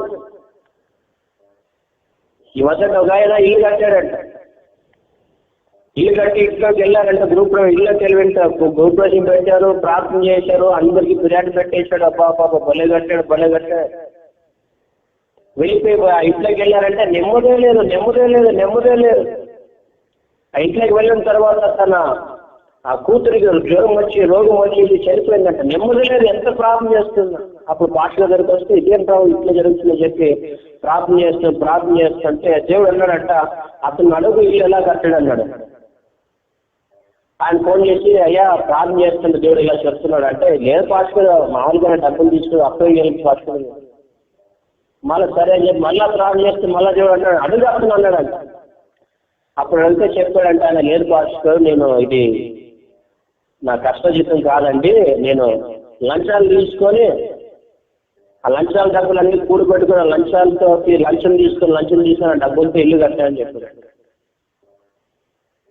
అప్పుడు దేవుడు చెప్పాడంట, మొట్టమొదటి వెళ్ళిపోయి దేవుడితో దుఃఖపడవద్దు, ఉపవాసం ఏడ్చి ప్రార్థన, దేవుడు నిన్ను క్షమించేంత వరకు ప్రార్థన మానేయద్దు, నువ్వు దేవుని అడుగుతానే ఉండాలని చెప్పాడు. అంటే మనలకు ఎటువంటి ఆలోచనలు వస్తాయి, నా బాబుకు ఒక బైక్ కొనిచ్చాలా, మా వాడికి ఒక ఫ్లాట్ ఉండాలా, మా అమ్మాయికి బంగారు ఉండాలా, మా వాళ్ళకి ఫ్యూచర్ ఇలా ఉండాలి అలా ఉండాలని చెప్పి అడ్డదారులు అందరూ వెళ్ళిపోతా ఉంటారు. మనిషికి వచ్చే ఆలోచన ద్వారా ఏం చేస్తున్నారు, ఫ్యూచర్ ప్లానింగ్ ఆలోచించుకుని అనేక మంది దారి తప్పిపోతున్నారు. హల్లెలూయా. గుర్తుపెట్టుకోండి, ఇశ్రాయేలు ప్రజల ఒక జీవితంలో యాత్ర ప్రారంభించినప్పుడు మనం పాట పాడుకుంటూ ఏం పాడుకుంటుంటాం, మారానుభవం మధురముగా మార్చగలవు నీవు చేదు నీరంట. దేవుడు అంటాడు, అది కొత్తి ఏరా బాబు కొమ్మ. నేను అంటాను, ఆ చెట్టు ఎప్పుడు ఆలోచన వచ్చింది, నువ్వు యాత్ర ప్రారంభించినప్పుడే, అప్పుడే దేవుడు చెట్టు ప్లాన్ తీశాడు. గుర్తుపెట్టుకుని ఆ దేవుని ప్రియమైన ఒక నిజమైన ఆత్మీయుడుగా, నిజమైన సేవకుడుగా, నిజమైన విశ్వాసులుగా, నిజమైన ఒక సేవ, నిజమైన భక్తులు కొనసాగాలనుకుంటే దేవుడు నీకు చెప్పే వరకు కదలద్దు. దేవునికి ఆలోచన ఇచ్చే వరకు ముందు కొనసాగొద్దు. మనిషిని హృదయపు ఆలోచనలు మనిషి వశము. హృదయం చాలా వ్యాధి కలిగింది. ఈ వ్యాధి కలిగిన హృదయం నేను దేవునికి అయిష్టంగా, దుర్మార్గుడుగా, నీచుడుగా, ఒక భ్రష్టుడుగా నేను అనేక మంది చూసి నమ్ముకునే విధంగా తయారు చేస్తుంది. కాబట్టి నా దేవుని ప్రియమైన వాళ్ళారా, ఈ రోజుల్లో మీరు గమనించుకుంటే ఎన్ని సంఘాల్లో పరిశుద్ధాత్మ దేవుడు ఉండవలసిన సంఘాలు దయ్యాలు పనిచేస్తున్నాయి. నేనుండాలా, మా పెత్తనం జరగాల, మేముండాలా, మేము లీడర్షిప్ ఉండాలా, మా కుటుంబం, ఇవన్నీ ఏంటంటే మనిషిని ఆలోచన. ఈరోజు మనిషిని ఆలోచనలు పనిచేసి సంఘం నాశనం అయిపోయింది. సంఘంలో దురాత్మ పనిచేయడం ప్రారంభిస్తోంది. ఒక పాస్టర్ గారు అంటే ఒట్టెలకి ఇస్తున్నట్టండి. ఒక పాస్టర్ గారికి ఏం థాట్ వచ్చింది, మా విశ్వాసం ఎప్పుడెప్పుడు డబ్బులు తీసుకొస్తున్న అవసరమే ఉందండి. వడ్డీలన్నీ ఎవరికో ఇస్తే వాళ్ళు ఎట్లయిపోతుంది, అదేదో వడ్డీ నాకు ఇచ్చాడు అనుకోండి, దేవుని సేవ చేస్తా కదా. ఏం చేస్తుందంట? దేవుని సేవ చేస్తుంది, అంత వడ్డీలు తీసుకున్నాం. కాబట్టి ఎవరు వెళ్తే అమ్మా మాకు కష్టాలు ఉన్నాయి, ఇబ్బందులు ఉన్నాయమ్మా, డబ్బులు కాకుండా అవి ఏం చేస్తాయి, ప్రార్థన చేసి కుమారుడా నీకు ఒక ఆలోచన చేస్తా, ఏమమ్మా నీకు పలానా వాళ్ళు మాకు తెచ్చికొచ్చే వాళ్ళు ఉన్నారు, వాళ్ళతో నీకు డబ్బులు ఇప్పిస్తా, వడ్డీ చక్కగా కట్టాలి, నువ్వు కడతానమ్మా. నెల రాగానే పాపము దర్శనమా మీగానే మన సైడ్ తిరిగి మరి వడ్డీ తెచ్చావా, వడ్డీ ఇస్తావా? కొంతమంది విశ్వాసాలు కూడా చూడు, మందిరంలో ప్రార్థన అయిపోయినాక గ్లోరీ గ్లోరీ అని పాటలు పాడిన తర్వాత మందిరం అయితే ప్రార్థన చేపిస్తే మన పక్కన చేసి ఏంటి నెల వడ్డీ కట్టలేదే, ఏంటి నెల డబ్బులు ఇవ్వలేదే. గుర్తుపెట్టుకున్న దేవుడు ప్రేమైన వాళ్ళరా, వడ్డీలకి ఇచ్చే సేవకుడైనా వడ్డీలకి ఇచ్చే విశ్వాసాన్ని గుర్తుపెట్టుకో. అప్పిచ్చి వడ్డీ పుచ్చుకున్నవాడు బ్రతుకునా దేవుని వాక్యం సెలవిస్తుంది, హెచ్చరిస్తుంది. అప్పు ఎందుకు ఇవ్వాలంటే నీ సాటి సహోదరుడు సేవకుడు బాధలో ఉన్నాడు కాబట్టి ఇచ్చి బదులు తీసుకొని వస్తే నువ్వు వడ్డీలు చక్కెర బట్టలు తీసుకుని బతకమని కాదు దేవుడు చెప్పించింది. అసలు ఇలాంటి వాళ్ళు పరలోకానికి వెళ్తారంటావా? పొరపాటున కూడా వెళ్ళరు, గేట్లు ఇచ్చే అవకాశం పెరిగేలకు దుర్మార్గుడు అని అంటారు. ఈ వాక్యం వెంటనే మీరు ఎవరైనా వడ్డీలకి ఇచ్చేవారు ఉన్నారేమో, వడ్డీకి ఇచ్చి అప్పు ఇచ్చి వడ్డీ తీసుకుంటున్నామో, ఈ రోజు మీరు మారు మనసు పొందాలా, ఈ రోజు ఆ దుష్ట హృదయాన్ని మార్చుకోవాలా, నీ హృదయంలో పుట్టిన తలపుల్ని ఆ వర్షం పరచుకోకున్నట్లు, ఆ జీవితంలో కొనసాగుకోకున్నట్లు మానుకోవాలి. దేవుడి వాక్యం సెలవిస్తుంది, హృదయ ఆలోచనలు మనిషి అంటారు. కాబట్టి ఈ వాక్యం వెంటనే నీ బ్రతుకుల్లో మాకు చెందితే నీ జీవితం బాగుంటుంది. అందుకే దేవుడు అంటాడు, నేను వారందరి దేవుడు పిలిచాడు. ఎందుకు పిలిచాడంట? విశ్రాంతిలోకి వెళ్ళాలని పిలిచాడు, కానీ వాళ్ళందరూ విశ్రాంతిలోకి ప్రవేశించుకోవట్ల. వాళ్ళ యాత్ర బ్రేక్ అయింది. గుర్తుపెట్టుకో, నీతి కలిగిన వడ్డీ ఇస్తావో, ధర్మ వడ్డీ ఇస్తావో, ఏ వడ్డీ ఇస్తావో నాకు అనవసరం. దేవుని వాక్యం ఏం చెప్తుంది? అప్పిచ్చి పుచ్చుకున్నవాడు బ్రతుకునా. దర్శనం. కాబట్టి వాక్యం అంటే మన జీవితంలో బైబిల్ మనం గమనించుకున్నప్పుడు ఒక మాదిరి మనం ఒక బాధకరమైన విషయం చూస్తున్నాం. చూడండి, ఆదికాండం 13వ అధ్యాయం 10వ వచనం చదువుతున్నాం. చదువుతూ తన కన్నులెత్తి యోర్దాను ప్రాంతం అంతటిని చూచెను. లోతు పైన వచ్చిన మీరు గమనించుకున్నప్పుడు మనం ఇద్దరు బంధువులు, అబ్రాహ్మ అంటే బంధువులమయ్యా వద్దట గొడవద్దు, నువ్వు ఇష్టం అని చెప్పాడు. లోతు కన్నులెత్తి ఆ ప్రాంతం అంతటిని చూచెను. యెహోవా సొదొమ గొమొర్రా పట్టణములను నాశనం చేయక మునుపు సోయారుకు వచ్చే వరకు అదంతా యెహోవా తోట వలె, ఐగుప్తు దేశం వలె నీళ్లు పారు దేశమై ఉండెను. చాలు. ఇక్కడ మీరు గమనించుకున్నప్పుడు మనందరికి లోతు బాగా పరిచయం అండి. లోతు మీరు గమనించుకున్నప్పుడు లోతుతో ఆ లోతు కాపర్లకి అబ్రహాము కాపర్లకు గొడవ అయినప్పుడు ఏం చెప్పారంటే మనకు చాలా ఇబ్బంది అవుతుంది, మరి ఏం చేద్దామంటే ఇప్పుడు ఏం చెప్పాలి లోతు గారు? బాబాయ్ నువ్వు వెళ్ళి ప్రార్థన చేయి బాబాయ్, నా గురించి అని చెప్పాలి. నా కొరకు ప్రార్థన చేయి, నువ్వు దేవుడితో కలిపెట్టు, దేవుడు ఏం ప్లాన్ ఇస్తాడు, దేవుడు ఎటువంటి ఆలోచన చెప్తాడు, ఎటువైపు వెళ్ళమంటాడో, తూర్పు వెళ్ళమంటాడో, పడమట వెళ్ళమంటాడో, ఉత్తరం వెళ్ళమంటాడో, దక్షిణ వెళ్ళమంటాడో నాకు తెలియదు. ఈ 4 యాంగిల్స్ ఏ వైపు వెళ్ళమంటాడో తెలియదు. కాబట్టి నువ్వు ప్రేయర్ చేయి, నేను కూడా వెళ్ళి ప్రార్థన చేస్తా. దేవుడు ఎటువైపు వెళ్ళమంటే నీకు చెప్తా, నాకు చెప్తే నీకు చెప్తా, లేదా నీకు చెప్తే నాకు చెప్పాలి అనాల లోతు. కానీ లోతు ఏం చేశాడండి? పొరపాటును కూడా అనలేదన్నమాట. లోతు ఏం చేశాడు? అబ్రాహాము చెప్పిన వెంటనే హృదయంలో ఒక తాట వచ్చేసాడు, అటువైపు చూడని చెప్పాడు. చూసిన వెంటనే ఏం చేశాడు ఆయన? అలాగే బలంగా పట్టుకోండి. అమ్మయ్య, సొదొమ గొమొర్రా అంతా గ్రీన్ ల్యాండ్, అంతా పచ్చదే, మనకేం కొద్దిగా ఉండదు. మందుల మీద మందులు ఇంప్రూవ్మెంట్ అయిపోతాయి, డెవలప్మెంట్ అయిపోతాం, అట్లయిపోతాం, ఇట్లయిపోతాం. మనం చాలా అభివృద్ధి చెందిపోతాం అన్నట్టుగా ఆలోచించుకొని ఏం చేశాడు లోతు? దేవుని ఆలోచన కొరకు కనిపెట్టుకోకున్నట్ల, సేవకుని ఆలోచన కొరకు కనిపెట్టుకోకున్నట్ల, తాను కూడా కనిపెట్టుకోకుండా ఏం చేశాడు తెలుసా? తన హృదయంలో వచ్చిన ఆలోచనలు పట్టుకొని వెళ్ళిపోయాడు. మనం చరిత్ర గమనించుకుంటే లోతు ఒక భ్రష్టమైన తండ్రిగా మార్చబడ్డాడు. లోతు తన జీవితంలో భ్రష్టుడిగా మార్చబడ్డాడట. తన భార్య ఉపుస్తమం అయిపోయింది, తన భార్యను పోగొట్టుకున్న పిల్లలు భయంకరమైన భ్రష్టత్వం కలిగిన వాళ్ళు తయారైపోయారు. తన ద్వారా ఒక నీచమైన మోయాబులు అమోయలు పుట్టారంట. ఎందుకు ఇలా అంటే దేవుని ఆలోచన కనిపెట్టలేదు అనేది మరలా మీకు చెప్తున్నాను. దేవుని ఆలోచనలు అతి గంభీరములు, దేవుని ఆలోచనలు సదాకాలంగా నిలిచేవి. కానీ దేవుని ఆలోచనలు ఆత్మీయులతో పాటు సేవకులతో పాటు ఉన్న ప్రవక్తతో పాటు లోతు జీవితం జీవిస్తున్నా, నువ్వు కూడా సేవకులతో పాటు ఉంటున్నా, సేవకులతో కనెక్షన్ ఉంటున్నా, సేవకులతో ఫోన్ చేస్తున్నా కానీ జాగ్రత్త, నీ హృదయపు ఆలోచన ప్రమాదం నీకుంది. హృదయపు ఆలోచన చోటించి నీ జీవితాన్ని నాశనం చేసుకునే అవకాశం నీకుంది. ఈ మధ్య ఒక ఆయన ప్రార్థన, ఒక ఆయన ఏం చెప్పాడంటే నేను అమెరికా వెళ్ళాలన్నా అని చెప్పాడు మా చర్చితో విశ్వాసం. నేను ప్రార్థన చేసి చెప్పాను, బాబు ఎందుకు బాబు ఇక్కడే ఉండొచ్చు కదా. లేదన్నా ప్రార్థన చేయాలన్నా మనం అని చెప్పి, సరే నేను ప్రార్థన చేశాను, మనసులో నాకేమి బాధ కలిగింది, నాకు వినలేదు. లేదన్నా ప్రేయర్ చేశాను. విచిత్రం ఏంటంటే సెలెక్టెడ్ అయ్యాడు కానీ తానే రిజెక్ట్ చేస్తున్నాడు. వద్దనుకున్నాడు. కరోనా వచ్చేసి ఆగిపోయాడు. అమెరికాకి పోవంటే నేను పోనన్నా అంటాడు. ఎందుకని దేవుని ఆలోచన వేరు. ఈ రోజున చూడండి, మనల్లో ఎక్కడెక్కడికో అనుకోండి, ఎక్కడెక్కడో కాళ్ళు కడతా ఉంటారు. దేవుడికి అడగొచ్చు కదా, ప్రభువా నేను ఫలానా చోట జాబ్ చేయమంటారా వద్దంటారా, వెళ్ళమంటారా వద్దంటారా, పర్మిషన్ ఇస్తారా వద్దంటారా.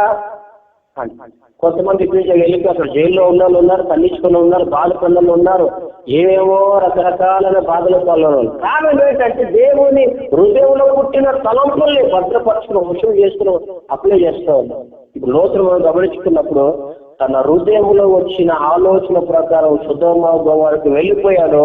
ఒక భయంకరమైన క్రియలోకి తను వెళ్ళిపోయాడంట. యమనర్సుడా ఆలోచించుకో, నీకు హృదయంలో వస్తున్న థాట్లన్నీ అప్లై చేస్తా ఉన్నావు, హృదయంలో వచ్చే ప్లానింగ్లన్నీ అప్లై చేస్తున్నాయి. ఇప్పుడు ఒక చిన్న ఆలోచన చెప్తాను, గుర్తుపెట్టుకోండి. ఒక క్రైస్తవులు ఎవరైనా మీ జీవితంలో బాధలు ఎక్కువైపోయినాయి అనుకోండి, మీకు ఇక నువ్వు చచ్చిపోవాలన్నా దేవుడు నీకు పర్మిషన్ ఇవ్వాలి. నువ్వు సావాలన్నా, నువ్వు పైసలు తాగాలన్నా, ఉరి వేసుకోవాలన్నా, వెళ్ళిపోవాలన్నా దేవుడు నీకు చెప్తే వరకు గమ్ముకుండాలి. దేవుని అడగాలి, ప్రభువా బాధలు ఎక్కువైపోయినాయి ఆయన, చచ్చిపోమంటావు నాయన అని దేవుని అడగాలి. దేవుడు ఏమంటాడు? పోమా చచ్చిపో అంటాడా, దూకమంటాడా? సిగ్గుండాలండి. ఈరోజు క్రైస్తవులు అనబడుతున్న వాళ్ళు కొంతమంది బాధలు ఎక్కువైపోయి మాత్రలు వేసుకొని పైసలు తాగి ఆరైడ ఇచ్చేసుకొని తిరుగుతున్నారు. సిగ్గుందా మన ఆత్మీయతకి? ఏమైనా ఏం చేస్తున్నాం మనకు అర్థమవుతుందా ఒక్కసారైనా? జీవము కలిగిన దేవుని పిల్లలుగా పిలువబడుతున్న మన జీవితంలో దేవుడు తన పాద సన్నిధికి వచ్చి కనిపెట్టినప్పుడు ఆలోచన చెప్పగలిగిన మంచి దేవుణ్ణి, పిలిస్తే పలికే దేవుణ్ణి, మాట్లాడే దేవుణ్ణి, చూచుకున్న దేవుణ్ణి, జీవము కలిగిన దేవుని కలిగిన మన బ్రతుకులో అనేక మంది తొందరపాటు కలిగి, అనేక మంది తమ హృదయ ఆలోచనలు వశము చేసుకుని అనేక మంది లోకాన్ని విడిచిపెట్టిపోతున్నారు.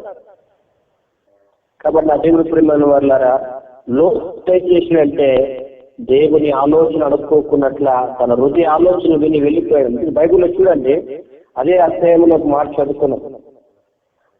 అబ్రహాం గురించి రాయబడిన మాట మీరు చూడండి, చదువుతావుడా? సొదొమ మనుషులు కంటిన్యూ వాక్యాలు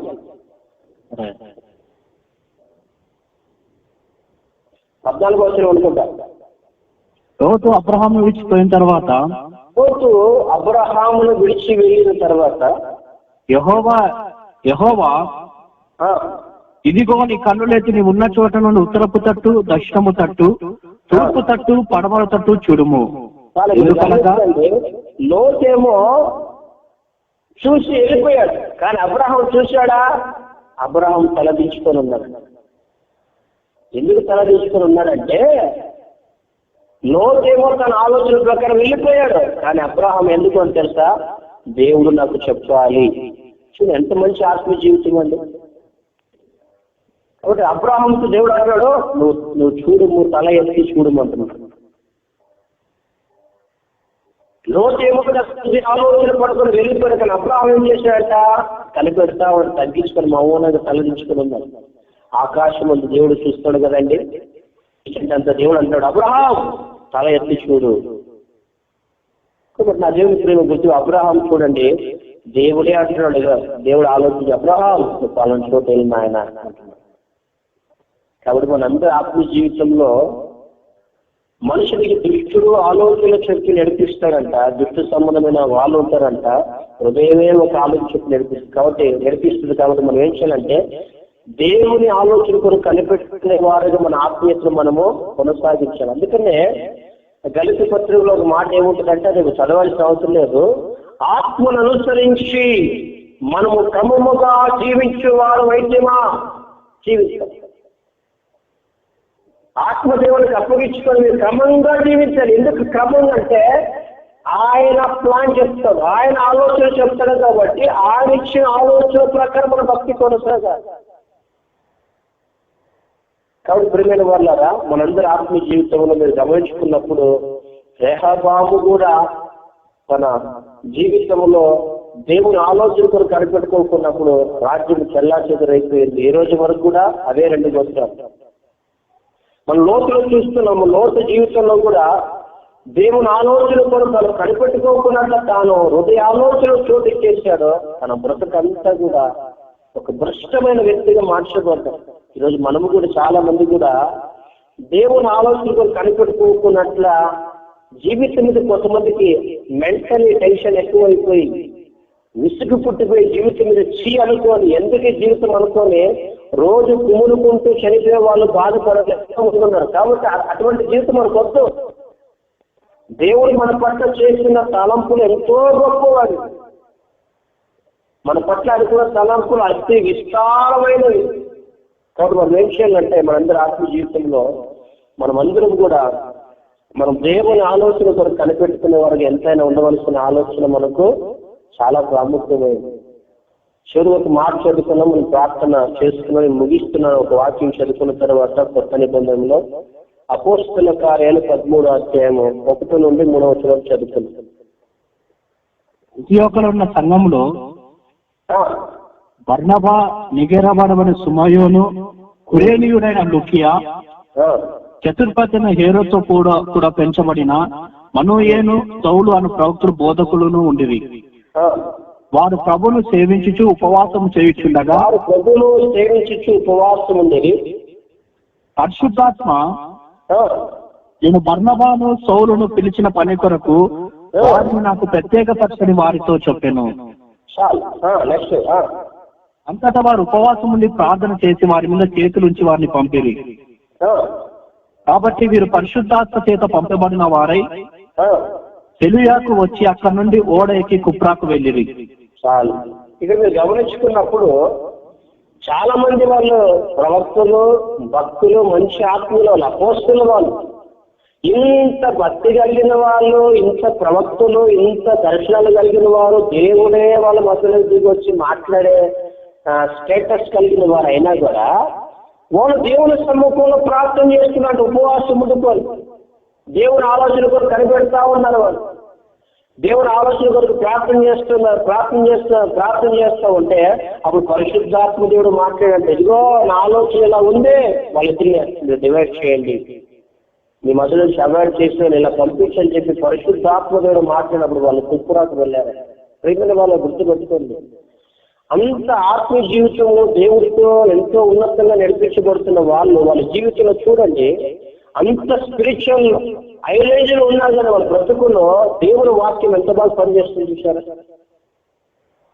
వాళ్ళ దేవుడు వాళ్ళకి ఆలోచన చెప్పే వరకు కూడా పొరపాటును కూడా సువార్తకు వెళ్ళడం లేదండి. ఈరోజు చూడండి, దేవుడు చెప్పుకోవడానికి ఎంత ఇదిగా ఉంటున్నారో అర్థం కావట్లేదు.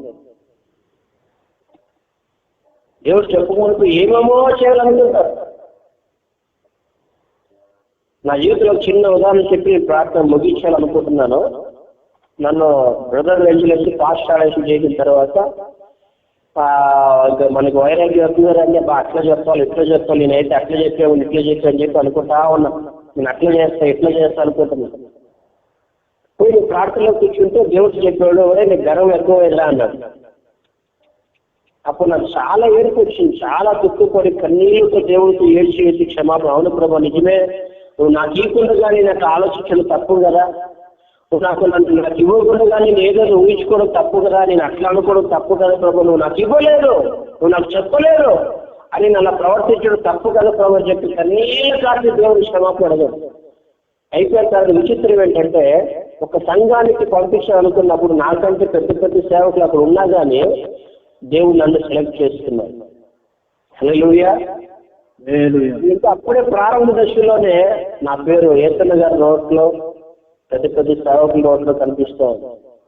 అంటే నా ఆలోచన వదిలిపెట్టి నేను ఏమైనా ప్రార్థన, ప్రభువా తప్పు నాయన, నేను ఎప్పుడు వాడుకోవాలనుకుంటున్నావు, ఎప్పుడు నాకు ఇవ్వాలనుకుంటున్నావు, ఎప్పుడు కొనసాగాలను నిర్వహించుకున్నావు నాయన, దయచేసి అదే అభివృద్ధి చేయండి నాయన, అదే చెప్తున్నావు. అలాగే కాదు ప్రార్థన చేసినప్పుడు దేవుడు అప్పుడు సైన్ చేసి మీకు నేను పంపిస్తుంది వెళ్ళిపోయి. ఎవరు నా దేవుని పిల్లలారా, మనందరూ ఆత్మీయ జీవితంలో గమనించుకున్నామా? మీరు బైబిల్లో ఒక వాక్యాన్ని చదువుకుంటున్న ప్రార్థన అపోస్తలుల కార్యాలు అదే 2వ అధ్యాయము 1 నుంచి 4 వరకు మీరు ఇంట్లో చదువుకోండి. మొట్టమొదటి మాత్రం వచ్చిన మాత్రం చదువుకోండి. 1 నుంచి 4 వరకు ఇంట్లో చదువుకోండి. 2వ 1వ వచ్చిన మాత్రం చదవండి. పెంతెకోస్తు పండగ దినమున, పెంతెకోస్తు పండుగ దినమున వచ్చినప్పుడు అందరూ ఒక చోట కూడి ఉండేది.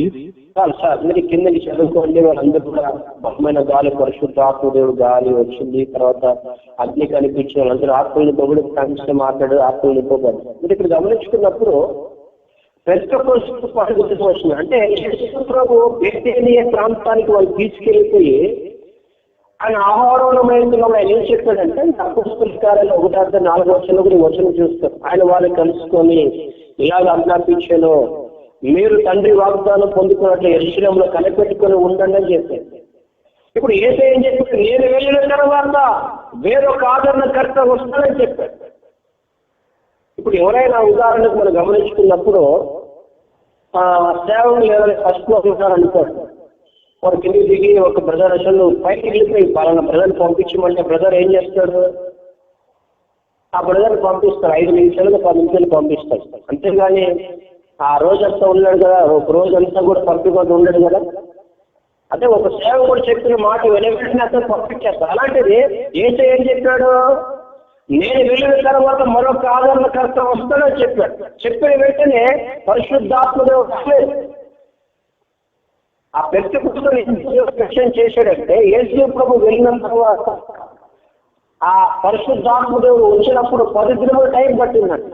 కారణం ఏంటంటే ఒక విశ్వాసుల జీవితంలో నిజమైన కనిపెట్టుకునే ఆ టైం వారిలోనికి వచ్చే వరకు, వాళ్ళ సేవకులుగా నిజముగా పరిశుద్ధాత్మదేవుడు కనిపెట్టుకునే రేంజ్ వారిలోనికి వచ్చే వరకు దేవుడు వెయిట్ చేశాడు, ఆగాడు. కాబట్టి ఎప్పుడైతే వాళ్ళు కనిపెట్టుకుని దేవుని ఆలోచనకొని కనిపెట్టుకునే ఆ గుణము సుగుణం వాళ్ళకి వచ్చిందో అప్పుడు పరిశుద్ధాత్మదేవుడు దిగి వచ్చాడండి. కాబట్టి ప్రేమైన గుర్తుపెట్టుకోండి, మనం కనిపెట్టుకోవాలి. దేవుని ఆలోచనతో కనిపెట్టుకుంటున్నప్పుడు ఖచ్చితంగా దేవుడు నీతో మాట్లాడతాడు, తన ఆలోచించాడు. కాబట్టి మనందరూ ఆత్మీయ జీవితంలో అంత పరిశుద్ధులే, అంత అపోస్తులే, అంత ప్రవక్తలు, అంత ఆత్మీయతలు ఎంతో ఉన్నతమైన దశలో కొనసాగుతున్న వారే దేవుని ఆలోచన కొరకు కనిపెట్టుకున్న ఆత్మీయతలో కొనసాగుతున్నప్పుడు మీ భక్తి ఎంత, నా భక్తి ఎంత? వారు యేసుతో నడిచిన వారు, వాళ్ళు ఆ యేసయ్య చేతిలో రొట్టెలు తిన్నవారు, ద్రాక్షరసం తాగినవారు, యేసయ్య ద్వారా అద్భుతాలు చేసిన వారు. అలాంటి దైవ సేవకులే దేవుని ఆలోచన కొరకు ఉపవాసం ముందు కనిపెడుతున్నప్పుడు నువ్వెందుకు కనిపెట్టుకుంటూ నేనెందుకు కనిపెట్టకూడదు? అంత బిజీ పర్సన్ అయిపోయావు నువ్వు. ఎందుకని ఇప్పటికే నీ జీవితంలో నష్టం చేసుకుంటూ దేనికి పనికి రాని ఒక వస్తువులో నిలబడిపోయావు.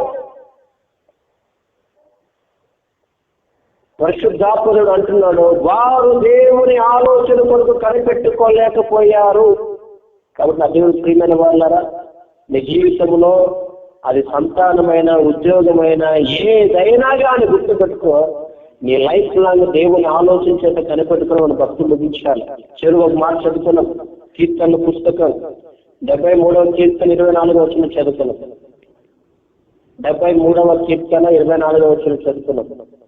నీ ఆలోచన చేత నన్ను నడిపించదవు, నీ ఆలోచన చేత నన్ను నడిపించదవు, తర్వాత మహిమలో నీవు నన్ను చేర్చుకుందువు. తర్వాత మహిమలోనికి నన్ను సియోనులోనికి చేర్చుకుందువు. హల్లెలూయా. నా దేవునికి పెట్టుకోండి. భక్తుడు దేవుని సన్నిధికి వెళ్ళి దేవుని ఆలోచనతో కనిపెట్టుకొని తనకి ఏమర్థమైంది తెలుసా? నా జీవితాంతం నీ ఆలోచనతో నడిపిస్తావయ్యా, తర్వాత ఏం చేస్తే తెలుసా, నీవే నీ రాకడికి నన్ను సిద్ధపరుస్తావయ్యా అని చెప్తున్నాడు. కాబట్టి నా దేవునికి ప్రియమైన వారులారా, ఈ వాక్యం మన జీవితంలో దుష్టుడు ఆలోచనలు సరితన హృదయ ఆలోచనలు వస్తాయి. కాబట్టి ఈ రెండు ఆలోచనలు మనం పక్కన పెట్టుకొని మనం దేవుని అతి గంభీరమైన ఆలోచన కొరకు కనిపెట్టుకుంటూ సదాకాలం విషయ ఆలోచన కొరకు మనం కనిపెట్టుకుంటే మనము కూడా రెహబాము వలె, లోతు వలె మనం తప్పు చేయకోకున్నట్లు మనం ఏం చేయాలి? యూదా వలె తప్పు చేయకుండా మనం ఏం చేస్తామంటే అబ్రహాము వలె, శిష్యుల వలె చక్కగా దేవుని ఆలోచన నెరవేర్చుకొని మనం అందరూ కూడా మన యాత్ర ముగించుకొని ప్రభు ఒక రాకడకు సిద్ధమవుతాం. దేవుడి వాక్యాన్ని మనలో స్థిరపరిచి పలికో చేయడం దాకా ఆమేన్. దయచేసి తల్లి వంచి ఒక చిన్న ప్రార్థన చేసుకున్నాం. విన్న వాక్యాన్ని బట్టి ఈరోజు పరిశుద్ధాత్మ దేవుడు మనతో మాట్లాడుతున్న ఒక చిన్న తీర్మానం కలిగి ప్రార్థన చేస్తున్నాం. ఎంతకాలం నీ బ్రతుకుల్లో నువ్వు దేవుని చేత ఎన్నో మేలు పొందుకుంటున్నావు, ఉద్యోగం పొందుకున్నావు, ఎన్నెన్నో దేవుడు ఇచ్చాడు, అయినా కూడా నీ బ్రతుకులో దేవుని ఆలోచన కొరకు కనిపెట్టుకోవాల్సిన ఆవశ్యకత ఎంతైనా. ఎందుకంటే మనం దేవుని ఆలోచన పొందుకొని మహిమలో చేరాలి. నీకు ఒకవేళ ఆనాడు ఇశ్రాయేలు ప్రజలకు ఎలాగైతే మేఘస్తంభం ఉందో నీకు కూడా మేఘస్తంభం ఉండొచ్చు. ఆనాడు ఎలాగైతే వాళ్ళకి అగ్నిస్తంభం ఉందో నీకు కూడా ఉండొచ్చు. దేవుడితో నువ్వు మంచి భక్తి ఉండొచ్చు, దేవుడి సంఘంలో బాగా మంచి విశ్వాసం ఉండొచ్చు. కానీ కనిపెట్టుకునే విషయంలో బలహీనరాలవేమో ఆయన సన్నిధిలో వేచి ఉండవలసిన బాధ్యతలు నువ్వు మర్చిపోయావేమో నా పిల్లలారా. ఆయన కొరకు నువ్వు కనిపెట్టుకొని వేచి ఉండవలసిన ఒక అనుభవాన్ని త్రోసి వేస్తావేమో, దిగజార్చుకున్నావేమో. ప్రార్థన చేస్తాం కానీ కనిపెడతామండి. మనం ప్రార్థన చేస్తున్నాం, రోజు ప్రార్థన చేస్తాం కానీ ఆయన స్వరం కొరకు ముఖదర్శనం కొరకు కనిపెడుతున్నామా? ఆయన ఏం చెప్తాడని మనం ఆలోచన చేస్తున్నామా? పిల్లలారా, ఒక చిన్న తీర్మానం కలిగి ప్రార్థన చేస్తున్నాం. దేవుడేమో మనం కనిపెట్టుకొని ఉండాలని ఆశపడుతున్నారు, తన ఆలోచన కొరకు ఎదురు చూడాలని ఆశపడుతున్నారు. కానీ మనం మాత్రం ఆయన ఆలోచనకి ఏమాత్రం చోటు ఇవ్వకున్నట్లు హృదయ ఆలోచనతో పాడైపోతున్నాం. దుష్టిని ఆలోచనతో, దుష్టి సంబంధమైన వారి ఆలోచన చేత మన కుటుంబాలు, మన జీవితాలు, మన సేవలు చిన్నాదనం చేసుకుంటున్నాం. పరిశుద్ధ ఆత్మదేవుడు నీవు నేను నష్టపోవడం ఇష్టం లేక ఈరోజు పరిశుద్ధ ఆత్మదేవుడు మాట్లాడుతున్నారు. నా కుమారుడా, నా కుమార్తె, ఈ రోజు ఏదైనా ఆలోచన కొరకు కనిపెట్టుకోగలవా? అంత అపోస్తులే తమ బ్రతుకుల్లో దేవుడి దర్శనం కలిగి, దేవుని పిలుపు కలిగి గొప్ప సేవ చేస్తున్న వాళ్ళే కనిపెట్టుకుంటే పిల్లలారా, మన స్థితి ఎలా ఉంటుందో ఒక్కసారి పరిశీలన చేసుకుని ప్రార్థన చేసుకున్నావా? ఒకవేళ నువ్వు కూడా ఒకవేళ యూదా వలె తప్పిపోవాలనుకుంటున్నావా? రేహబాము వలె నష్టపోవాలనుకుంటున్నావా? లోతు వలె భ్రష్టు కావాలనుకుంటున్నావా? ఒక చిన్న తీర్మానం కలిగి ప్రార్థన చేసుకున్నాం. ఎక్కడికి మేము ప్రార్థించబోతున్నాం. దయగలిగిన మా తండ్రి పరిశుద్ధుడా, యేసయ్యా మీకు వందనాలు, స్తోత్రం. ఇదిగో నీ కృపను బట్టి, మీ దయను బట్టి నాయన ఈరోజు మీ దాసుని మరుగుపరుచుకొని పరిశుద్ధాత్ముడా నాతో మాట్లాడావయ్యా. నిజమే నాయన. నా తండ్రి వారు ప్రభు ఎర్ర సముద్రం పాయలు చేసుకుని బంధకాల్లోంచి బయటకు వచ్చిన వారే నా తండ్రి. వారు నాయన నా తండ్రి ఎన్నో మేలు చూసిన వారు, మేఘస్తంభం కింద ఉన్నవారు, అగ్నిస్తంభం కింద ఉన్నవారే నాయన.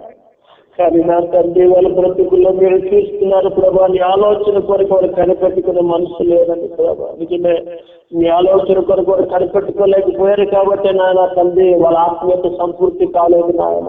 ఇదిగో వాళ్ళు ఉద్దేశించి మాతో మాట్లాడినందుకే మీకు స్తోత్రం కలుగునుగా. ఆత్మదేవ నిజమే నాయన.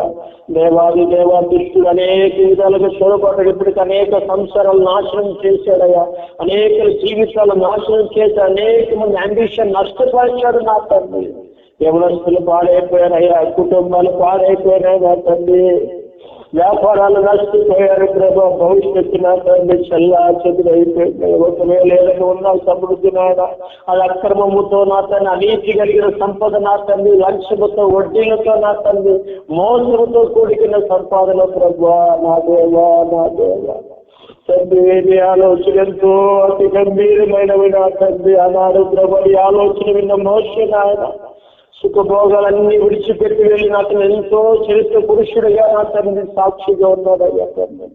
నీ నిర్గము దగ్గరికి వచ్చి ప్రభు శిలువ ధ్యానాన్ని గురించి ఆయన చర్చించావు, గొప్ప భాగ్యవంతుడిగా మార్చావు. అదయ్యా జీవితం అయ్యా నా తండ్రి. తండ్రి యేసయ్యా యేసయ్యా యేసయ్యా నా తండ్రి దేవాది దేవా మీకు మహిమ కలుగును గాక నా తండ్రి.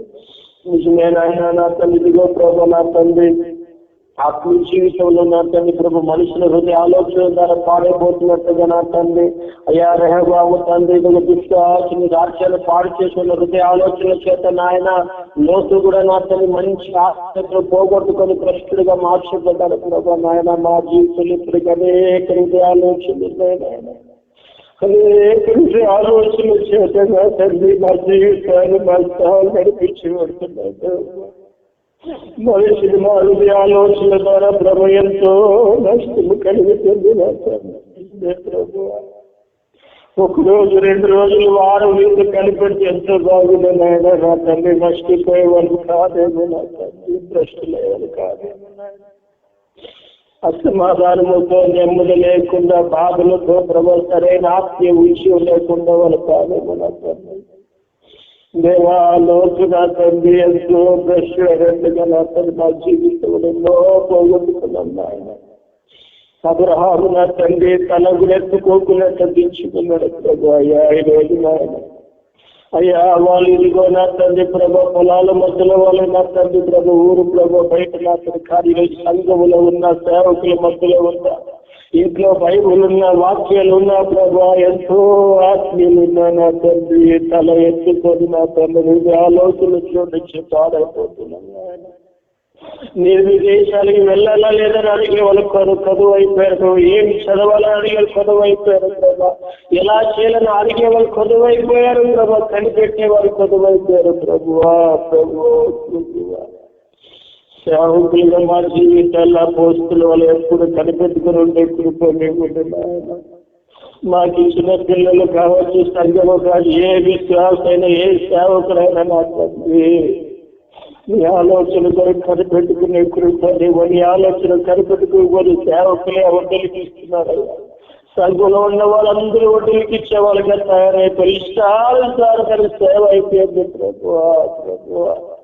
అయ్యా ఇదిగో ఒకవేళ చనిపోవాలన్నా నీ ఆలోచన అనగా మనం ఎంత మంచి దేవుడు అయ్యా నా తల్లిలే నాయన. ఇప్పుడు అనేక అయ్యా జీవితం మీద విరక్తి పుట్టి, సంసారంలో విరక్తి పుట్టి నాయన, సేవలో విరక్తి పుట్టి నాయన, ఎందరో నా తన అడ్డతాలు వెలిపి భ్రష్టులు అయిపోయారు, నీచులు అయిపోయారు నాయన. వద్దు దేవా వద్దయ్యా. మీరు అక్కడ బహుశీపు ఎటు చూసిన వర్షాలు తుఫాను నాయన, కరోనా నా తల్లి ఇంకా ఏమి విపత్తు రాబోతుందో మాకు తెలుసు దేవా నాయన. ఆశపడినట్టుగా నాయన నీ సముఖంలో కనిపెట్టినప్పుడు నీవు ఆలోచన చేతి నడిపిస్తావని నా తల్లి, నీవే తర్వాత మహిమలో చేర్చుకుంటావని తాను గుర్తుపట్టినట్లుగా నా తండ్రి మా జీవితంలో నాయన ఈ పరిశుద్ధమైన ఆత్మీయ జీవితంలో ఈ సేవలో నా తండ్రి ఆత్మదేవానికి అప్పగించుకొని నా తండ్రి నీవు సెలవు ఇచ్చే వరకు